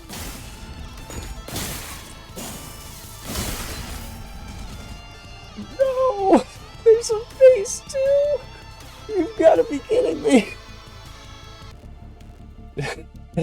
Look at this roster. There's no one left. Oh no! I don't know if we could observe the situation more carefully. I guess we have to stop its charge? The only... Okay, yeah, who? Who else? The Knight's fierce charge briefly wavers when Sinner Yiseng jumps in its path. Yiseng, the absolute GOAT, this entire time. The Inquisitor quickly capitalizes on this momentary opening. A blinding spark flies from her hand cannon, and the Knight is thrown off his steed. The unreminant Knight rides across the watery mountains and charges at us. Oh boy. Yiseng, you think you could do it one more time? You think you could do it again? Let's fucking go. Oh my god, is this gonna be a 1v1 with Yiseng? Vigilant Yiseng. Fucking Leo Association, South Section 3, Yiseng against the fucking Knight. Oh my goodness. This is the fight of the century. I think this is gonna work. Oh. Yes! Yes! Let's go!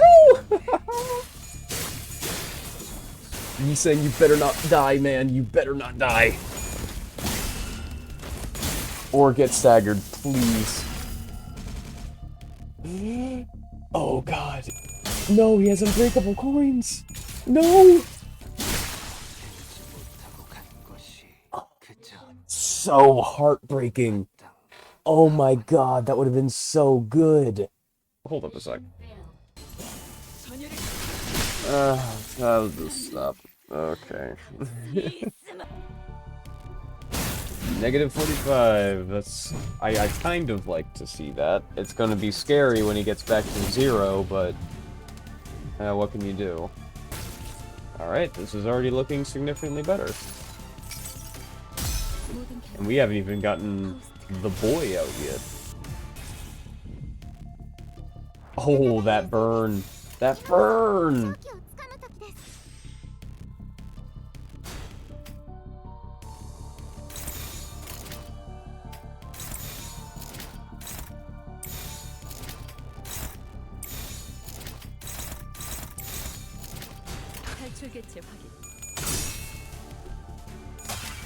Fantastic start. Nice.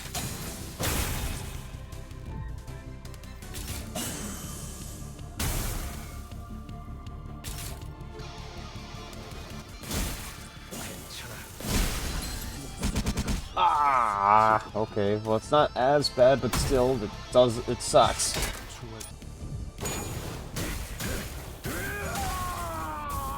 Oh, 100 damage.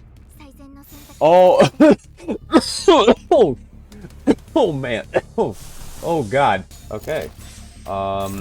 This is pretty problematic, but I think we can manage. I think this fight is almost guaranteed. I don't want to jinx anything. Alright, fine. Your last act, Marisol. Make me proud.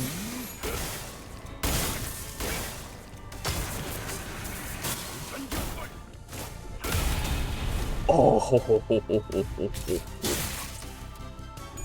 that's good stuff right there. I love my mafioso with guns. Mission accomplished. Finally. I'm out of rounds. The lamp's almost out too. We're holding him back for now, but we won't last much longer. No, BS. I can last.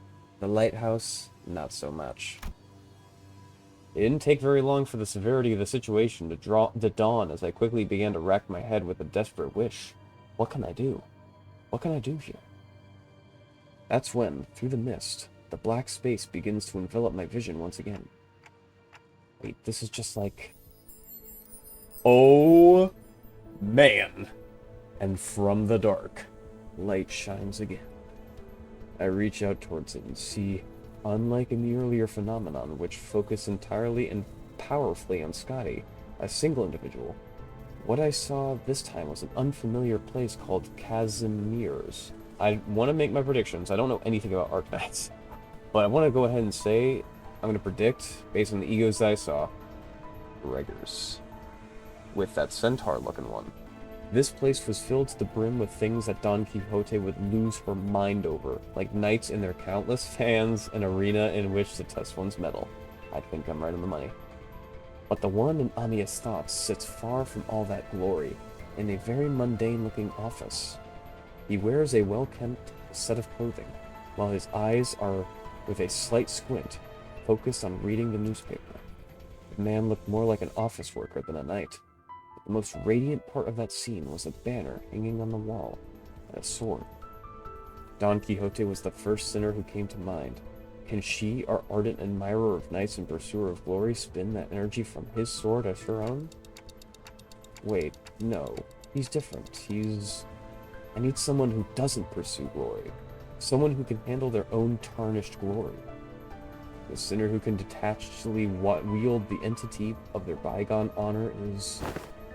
Yes, there's just one. I'll trust you, Gregor. Use this ego to hew into the knight's charge. Split the waves. Use the light to split the waves, huh? I hear you, manager bud. Let's do this.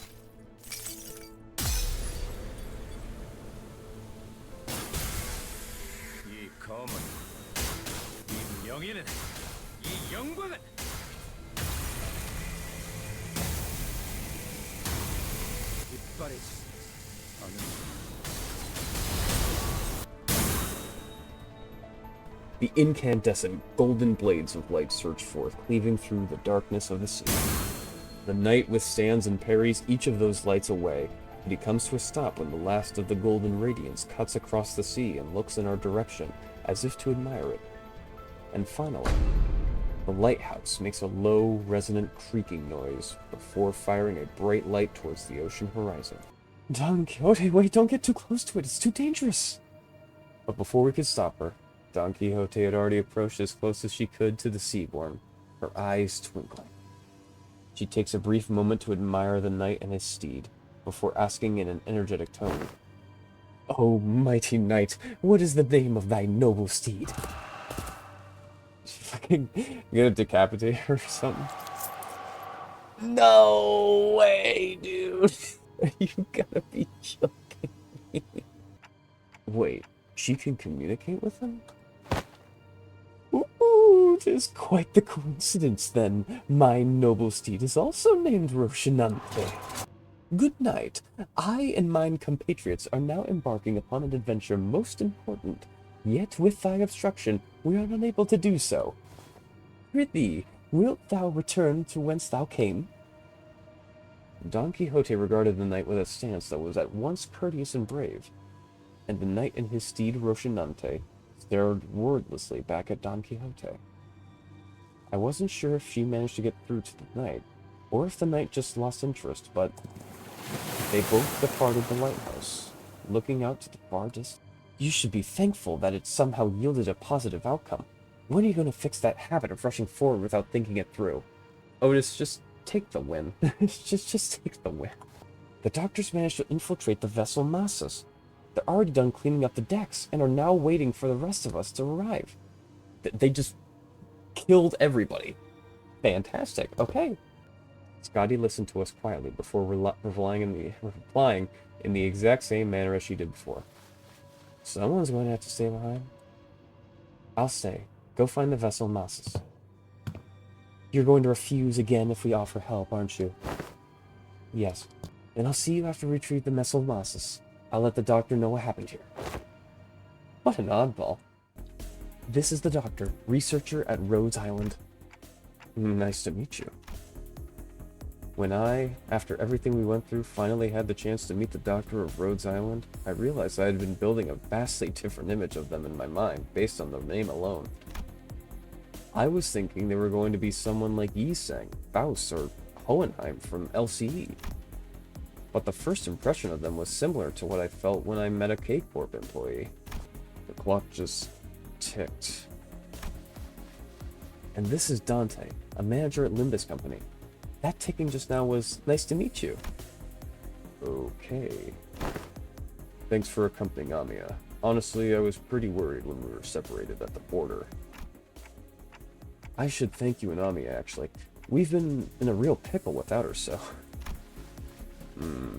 Thanks to Limbus Company's efforts, we obtained the exact coordinates of the vessel Massus, and managed to capture the decks with ease.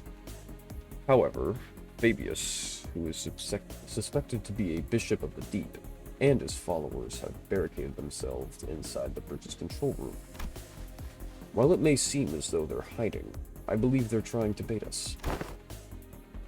As in, they're waiting for us to enter the bridge before summoning reinforcements from elsewhere to trap us in a pincer attack? Something like that. The elsewhere is most likely to be the sea, as their reinforcements are probably more sea terrors. I observed several entry points leading straight to the bridge while we were working on repairing the vessel. Your force doesn't seem numerous enough to close off all of them. It's true that there are many entry points here, but we don't need forces guarding every single one of them. Especially here, the hallway's narrow, long, and straight, so... Makes sense to me. How about here? Are you sure you're not overly focusing your forces to a single checkpoint? Hey, if Gramps... Is there something you would like for us to do? No, it's nothing. If there's something you want to tell him, contact us through the communicator at any time. We're going to find a way to resolve this as peacefully as we can, but if the negotiations break down... Yeah, I know what you mean, Doctor. Be safe, everyone.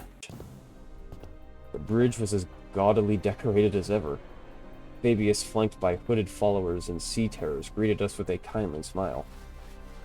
Welcome. I truly did appreciate thy kindness. Wherefore didst thou seek to harm before us? If you truly believe that we had sought to harm you then, how would you explain that one peaceful night you had spent in Faro Muerte? We have never wished you any harm. We did not then, and we do not now. Not even a day after you folks stabbed us in the back like cowards, and you want us to believe that? Our wish has always been the same. We only wish to extend the freedom to roam the seas to those with capable, kind-hearted souls. Mate, we know you are just trying to turn us into sea monsters of some kind. Become one with the sea.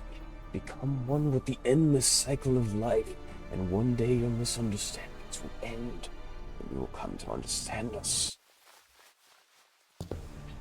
Looks like this fight between us is going to be unavoidable. I pulled out the identity cards the moment I saw Fabius raising his hands. The doctor seemed to have finished their preparations as well, as they and Amiya stood opposite Fabius. Incoming. Get ready, everyone. Let's stop them here for good, no matter how long it takes. Their strategic formation prioritized reducing sacrifices to the absolute minimum. Their commands sought to protect, sought to defend, and their forces were quick to follow them. Rose Island's operation was certainly impressive, but that's not exactly our style. All I can do is put my faith in the sinners and push them onward. Our style is, trust me to bring you back no matter how many times they cut you down. Let's wipe them out. I am loving Dante's character progression through this game. I wonder if the Doctor had to go through theirs in Arknights, which makes me kind of curious to play it. Kill that bastard.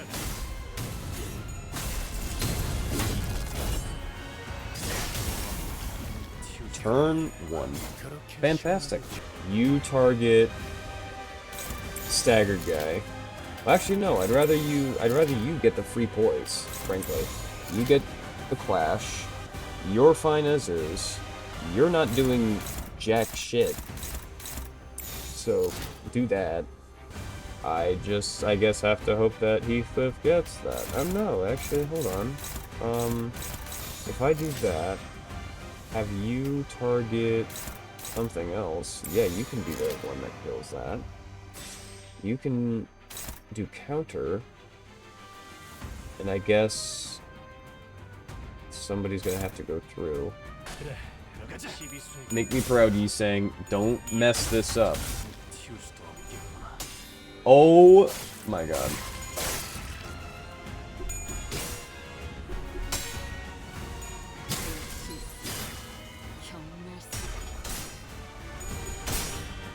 Yi saying, I can't believe you've done this to me.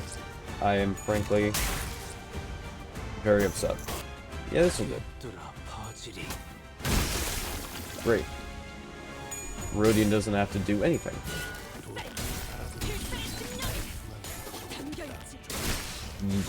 Perfect.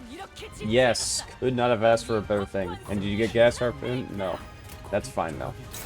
We need to start doing some real stuff on the Basin Sea River. So, how about you guys wail on him? You sacrifice, my valuable employees. Okay, Fabius, let's dance. Okay. This is a bit problematic because I just killed Rodian literally right before this moment. So, this is going to suck a little bit. Unless... Hey. Alright. This looks okay, I think. I still have no idea what that Hand of the Saint thing does. It just, one of my sinners hits it with its automatic attack, and it just slides off stage right like a fucking Roomba. I should probably read, but I refuse to do so, because I'm a Project Moon fan, and you cannot make me read. Okay. I'm actually gonna read this thing.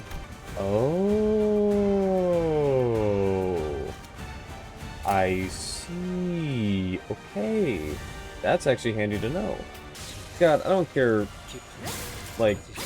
if it's broken or not, but the Heisho are just so cool. Just stylistically, as a faction. Finish him off. Aw, so close. 1 health? Or is it, affixed to that?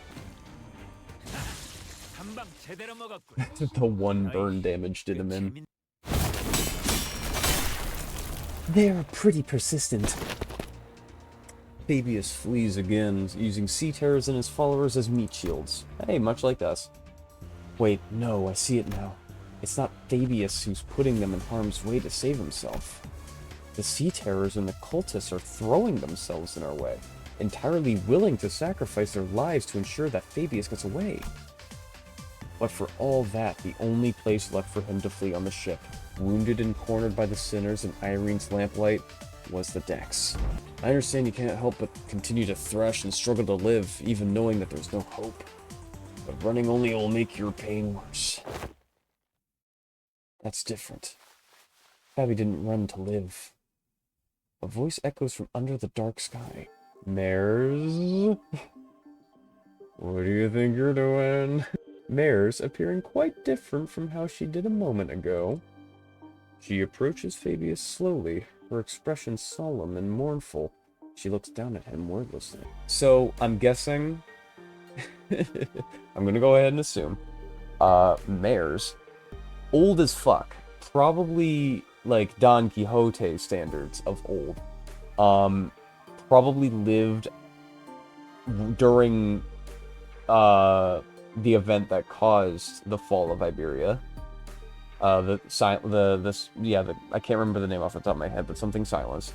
Caused the event that, well, maybe not have caused the event, but probably was around that time, and that's why she knows all of this stuff. Sorry, Fabi. I've still got some canned food left for me on this ship, and I think I'll delay becoming a Seaborn for a little while. Why? I've found a new destination. I'll gain a new power from there, and then become a Seaborn. So now is not yet the time. If that is your will, O Bishop. Don't worry, your flesh will fatten the bloodkin of the sea. Mares waves her hand, and sea terrors climb up to the vessel from the ship and begin tearing Fabius to pieces. Fabius looked exhilarated, nary a look of suffering or pain wrinkling in his face as they ripped his flesh apart. Okay, that's quite the plot twist. Fabius was just a crazy guy. A really big fanatic. They've played us. Don't despair. We still have the upper hand. We defeated Fabius and his cultists already, and even if they were to summon more sea terrors, we should be able to handle them without much trouble. I'm sorry. I thought this would be the better way to approach you, but I see how it came across as nothing more than a deception. Oi, what exactly you after? You're not after the same thing that the geezer was, ain't that right? Turn us into your bloodkins, that it was all for our sake, giving all kinds of ridiculous excuses to turn us into one of those monsters. I do hope that you would want all day except becoming Seaborns. But I'm not about to demand that you let yourselves be transformed today, right here and now. I understand that we all need some time to mentally prepare ourselves. May I understand your statement to be implying that you will not be forcing this upon us, should we refuse? That's correct. It'd be against manners to do what Fabius did, shoving sea terror cells inside your body out of nowhere. Cool, so you're like some cult leader, but you don't necessarily want to antagonize us. You still haven't told us what you're after, though. I'm going to the city that lies beyond the dimensional... Oh, I had a feeling she was going to say that. And that's a big problem. This isn't running away. I just want to help the people of the city, that's all. So, I'm bringing the Seaborns with me to the city. Don't tell me. You're going to invade the city along those monsters, then? Then the foghorn suddenly blared, and the ship shook as it began to move. Vessel Masses had begun to move. Is this an automated sailing program? The vessel Masses will now sail towards the dimensional door. I'll let Rose Island and Irene go right in front of the doors, so don't worry. Did you seriously just tell us not to worry? Boss! Please, calm yourself, Dante. It has not yet been determined if that is indeed the dimensional door connecting directly back to the city. No, it has to be. The warm, shining light and the voice from within is getting clearer and clearer. In Hong Yuan, we've all seen what happens when sapient, sentient, non-human entities enter the city. The head will take action the moment they realize their presence. Of course, we must prepare ourselves for repercussions in case they decide to hold Limbus Company responsible once the dust settles. Yet it is also very likely that we will fully escape any culpability, as we saw in the memories of the Kong Massacre. How do you plan on helping the people of the city, Mares? By giving them a chance to become Seaborns. What are you on about? Becoming Seaborns? She ain't all there either, eh? What kind of help is that? Mares, you know that's no different from what the Church of the Deep is doing here. No, it is different. Because someone showered the city with light. The light? The beam of light from the white nights and dark days and how do you... Would it be? Becoming a Seaborn is to become a part of a great will called We Many. By doing so, one can be reborn as an altruistic life form, but at the cost of ego, the sense of self. And that's always been my issue with it. Everyone has beliefs of their own, dreams of their own. It feels too empty to lose all of that when they inevitably lose their sense of selves as they become Seaborns. Look, I want each Seaborn to have their own wishes. But the light shining through the dimensional door to our world is too faint to push them towards that evolution. If only the light of the city could become more tangible, it just might be able to give every Seaborn an identity of their own, to remain uniquely themselves. Like the last night? Miss Mares, do you believe the nature of humanity to be evil? Humans are selfish, but that's not necessarily a bad thing. Good things can come from selfishness, that's for sure. But the side effects have become simply unsustainable. Doctor, you've been to countless battlefields where Rose Island has fought tooth and nail for the rights of the infected. But what came of it? Peace?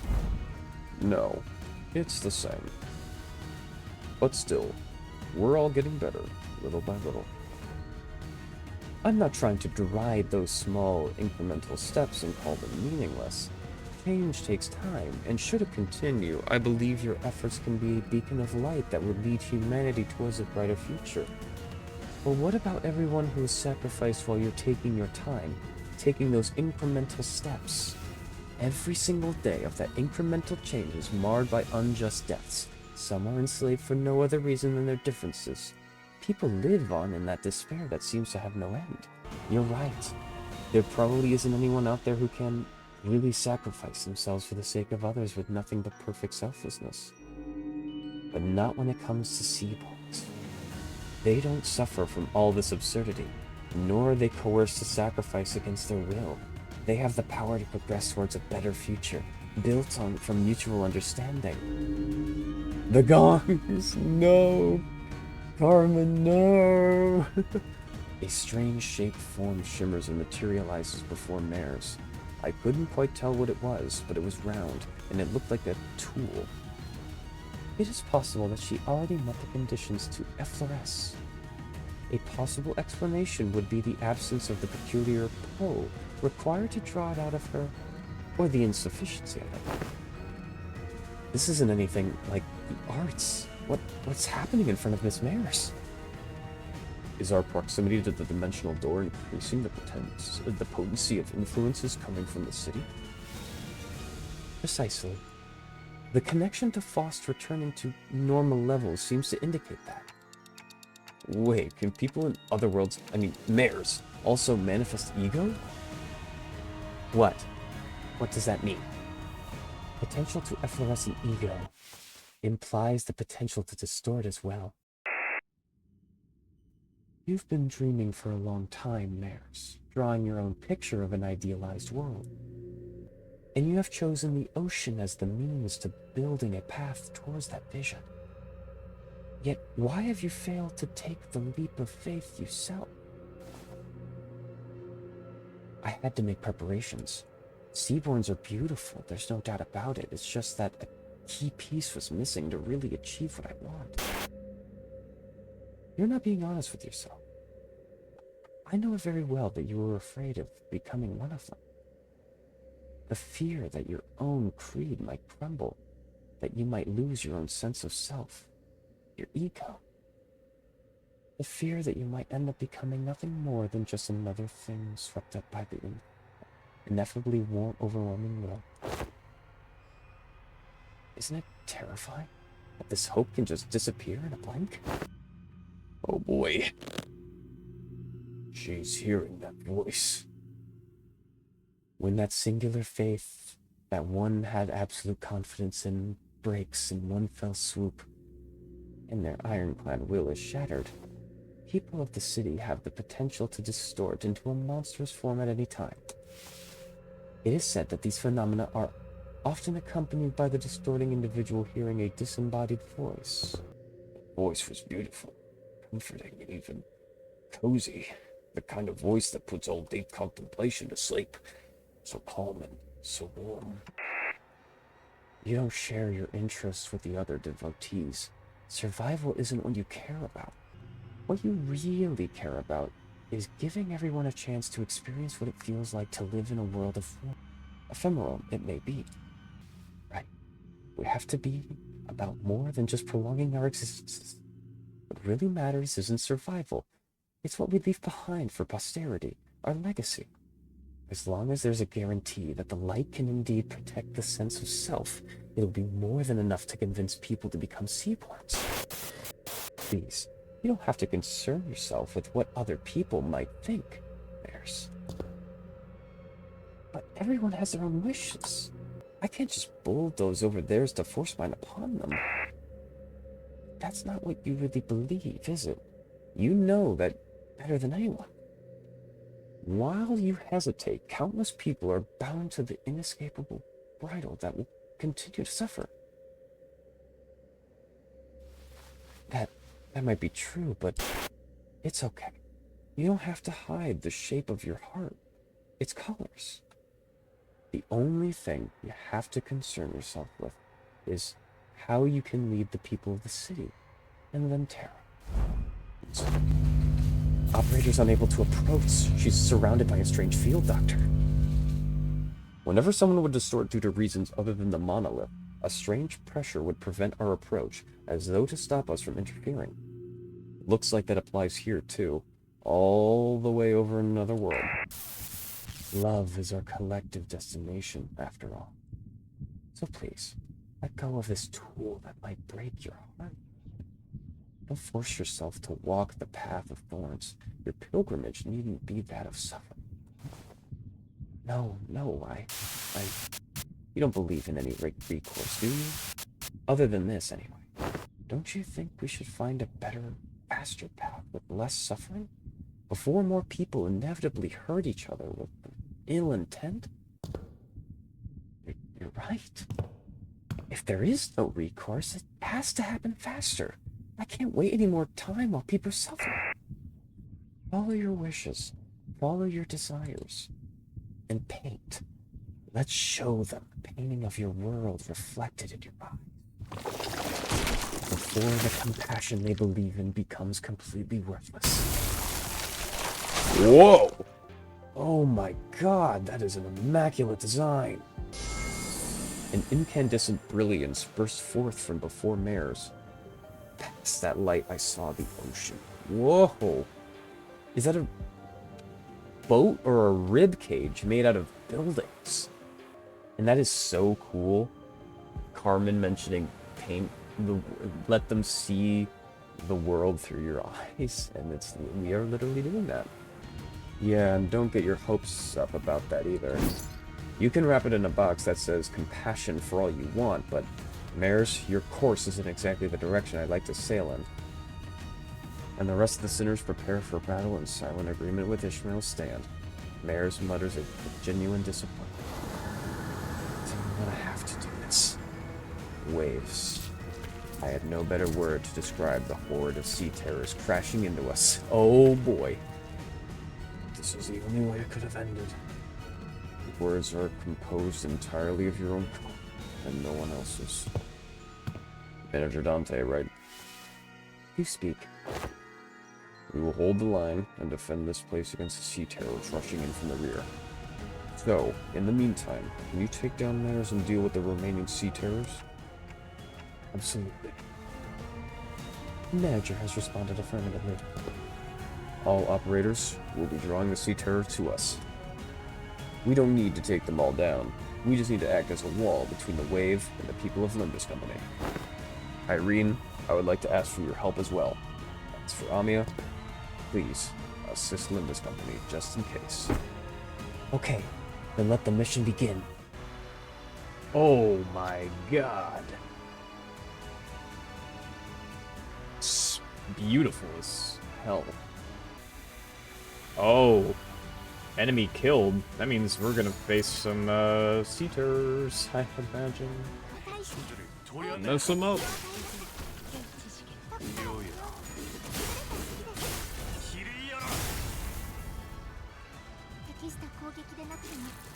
Is anybody else like just awed by the voice acting with some of these skills? Like that, like guttural yell from Honglu always gets me. That and Gregor from Fire Fist, like his skill 3, are some of the best voice acting. Oh boy. Okay. Well, that's a problem. Uh-oh. Ishmael, you had one job. You had one job and you couldn't even do that. Oh my god. Okay. Well, everybody is pretty messed up right now. That's not great. We need Honglu. We really do. I don't think it's time for that yet. Sorry, Honglu. Sorry. Oh, yeah, you lived. I forgot about that. Uh-oh, phase 2?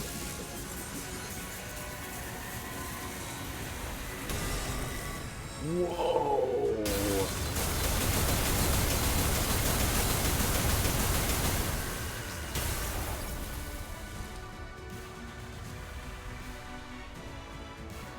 Desperation, sadness, sympathy. Mares' emotions gush upward, carried by bubbles. Terror. A land in which the hatred for the different has entrenched itself.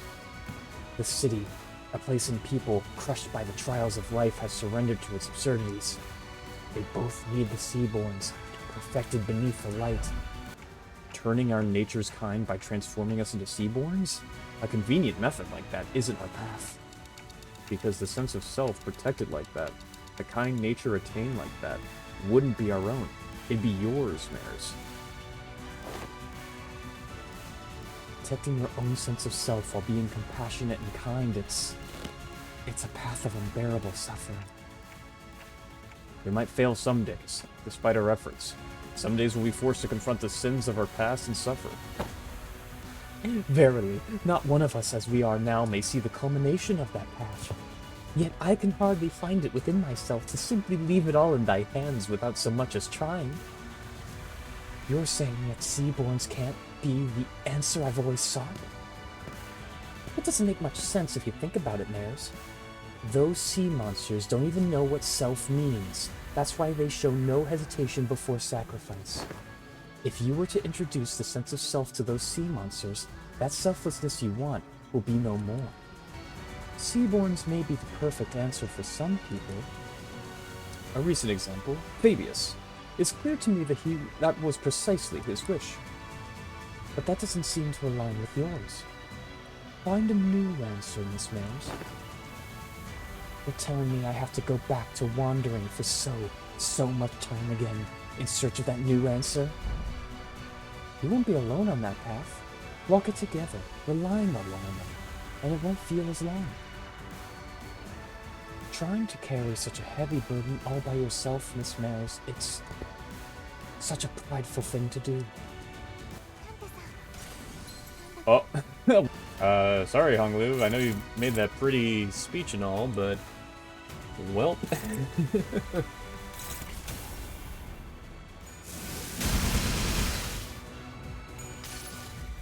oh! Uh-oh. You activated my trap card. Tides carry away the windows to Mares' past, soon devouring them beyond vision. It's almost as if Mare's in the dungeon of the fathoms, though the ocean itself is fusing to one.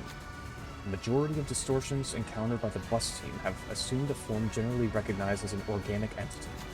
However, there is nothing preventing a distortion form from breaking that boundary and taking a different shape, as it may vary by the individual's desires.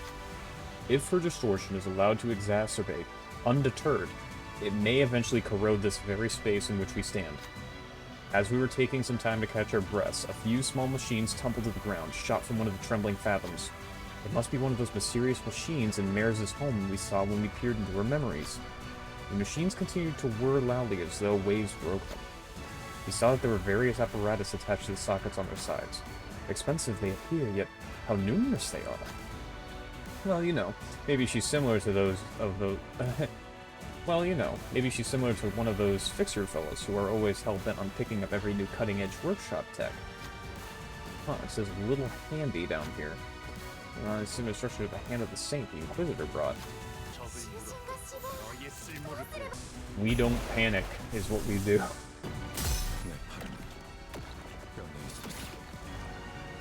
Come on, we're so close.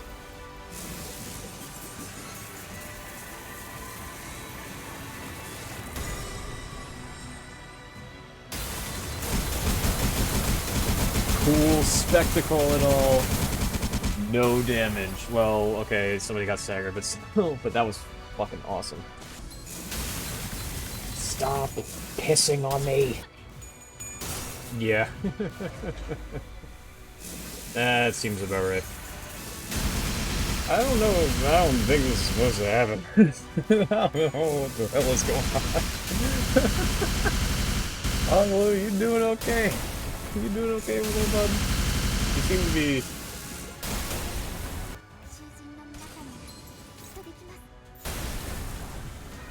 This is literally a kaiju battle. Frankly, I do not know if this is still doable. Because I don't know the conditions of why Honglu is not dying. Am I just gonna cheese this fight by essentially, like, Honglu not dying and constantly going to negative 45, corroding, and then just doing a kaiju battle? I think this is the moment I've been waiting for. Yeah, because I go ahead, and I will do a massive amount of damage.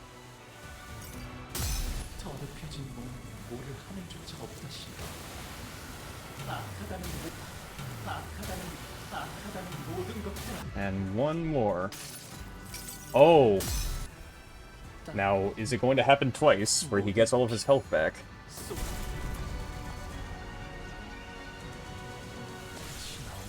Yeah, that was a bit anticlimactic. But hey, that was cool, though. 이대로 내 총알에 맞는 것 나름 예술이지. 아직 공동 유적을 남길 Delicious. 때는 아니고. 100 damage on the shield. Alright, Sinclair, you know what to do.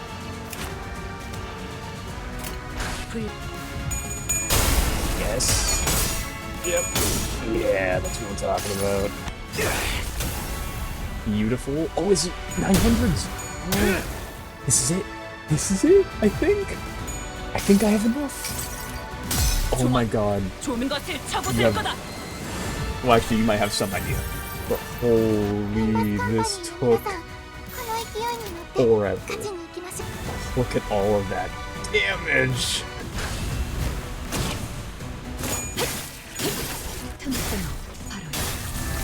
Ooh. 2/3 of that already gone. Oh, wrap it up.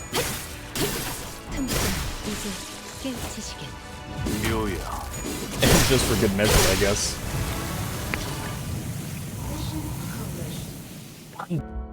Mares, do you still want to go to the city? No. I'll remain here in Terra. I'll broaden my studies, and I'll talk more. To find a new path towards realizing my wish. As for what will happen now, Miss Mares, we're going to need to have a long talk with the Inquisition, but we'll help too. We'll help you in your search for that path if we can. The great arc built from the city crumbles. Light fades and gives way to the shadows. And we found ourselves back aboard the vessel Massus. Battle complete. Vessel Nasus, it's slowing down. How's Miss Mares? Here, unconscious. The mental strain seems to have taken its toll. It all happened inside the Dungeon of the Fathoms, but it can't have been too easy on her mind to send so many waves after us. Well, what'll happen to Miss Mares now? First, we'll wait for the Inquisition's ruling. Then, bring her to Rhodes Island.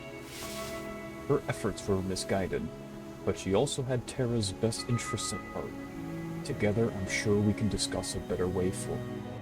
I wonder if Arknights has already introduced mares as a character for their side, compared to Limbus Company. I mean, I know Limbus Company is doing a lot for this collab, but I wonder if Arknights is also, on the other end, introducing mares as a character. Or maybe she already was a character and I'm just ignorant. Hold on, everyone. No, no, no. I am not doing anything else. You can't make me. Something's rapidly approaching us. Oh, jeez. A low, thrumming roar vibrates the air as a strange shadow looms over the ship. Is it the night? Where'd this shade come from? Wait, is that? Almost as if driven by instinct, Ishmael takes the radio from Gregor and runs into the control room. Something must have clicked in Otis's head, as she also turned and ran after Ishmael. If those two are running into the bridge... Brace! Grab onto something! Oh, bullocks. Mucking it up right before the finish line. Doctor, Dante has advised that we grab onto something. I see. They're preparing to turn the ship around. Everyone, brace for impact. Stay alert. Something's coming. It's a seaborn, about the size of... no, slightly larger than the vessel Knossos. Amia's communicator buzzes with Ishmael's voice. The currents are going wild. Wait, no, something's causing these currents to go wild. We'll try our best to maintain evasive maneuvers for as long as possible, but we can't do this forever. If the situation does not improve, we may have to take the vessel Knossos to cross the dimensional door. Does Rhodes Island have a way out of this quandary? Not at this moment, but we have to come up with one now, and fast. We can't just take the whole ship across the dimensional door. We're not the only ones on it. But the sea is too wild to simply turn around and let the others leave. It's almost like it's obsessed with this ship. Just why could it possibly be coming after the ship all of a sudden? Could it be that Fabius's order? It's coming after me. As though to prove it, the giant beast began to charge against the bow of the ship the moment Scotty repositioned herself there. A violent, destructive sound crashes through the waves towards vessel Knossos. Past the sudden wall of mist, there was... We're lucky. Or was this simply how it was supposed to go? Is it the night? Please! Yes, let's go! Inshallah! If we can help the knight repel that seaborn, we just might have a shot at sending Limbus Company back through the dimensional door, and escaping aboard the vessel Knossos ourselves. Can everyone still move? I'm almost at my limit, but I can still move. I've got a plan. I'd like for everyone to trust me on this. The operators each scattered to their appropriate positions, as commanded by the doctor. Ishmael and Otis both exited the decks as well, presumably having found someone to steer the ship. Is it okay to have you two out here? This Kelston seemed to know enough about seafaring to take over. While this crisis was far from over, she was good enough that it was reasonable for us to leave the ship's steering to her and descend to the decks for our return. It doesn't seem like we'll be able to bid you goodbye. Are you sure you're all going to be okay? We can stay a little longer and help. I appreciate the sentiment, I really do, but... Amia pointed toward the dimensional door, which had shrunk significantly smaller since the first time we saw it. We don't have much time. I wonder if it was only supposed to open for a set period of time, or what if it's closing now because our work here is done? There was precious little we could do... I feel like there was supposed to be time. There was precious little we could learn about it now, but it was obvious that our time here was coming to an end. Thanks, Amia. Time to say goodbye to the Iberian sea breeze, I guess. Do you have any idea how big the pile of paperwork is going to be at the Inquisition? Matters. Try to not to drop into Iberian next time, you got that? Sure. Let's all stay nicely put in our own worlds. As the great Seaborn briefly falters at the combined might of Scotty and the Knight, the ship's bow managed to stop inches from the dimensional door. Oh my god, that thing's humongous! Manager, Now's your chance. Get to the dimensional door. Someday I hope we can meet again. We shall take our leave. After taking one final look at Rhodes Island, defending the vessel Massus, we leaped into the pitch-black darkness at the center of the dimensional door. I'm swept away by the tides of consciousness. The river draws out my memories and consciousness, sublimating them away. Then, hey, I recognize that. Is this E.G.O? A bizarre sensation that something was truly amiss crawls up my spine. You have come to. Now that you have come to, I request that you continue your rest in your chamber. Your presence here makes it difficult to conduct cleaning activities in areas adjacent to your body. Huh? What? We just came through the dimensional door after Rhodes Island... Rose? You were transferred here after the LCCA discovered your company unconscious at the entrance of a lobotomy corp branch. I feel like I just went through a memorable experience, but I can't recall what.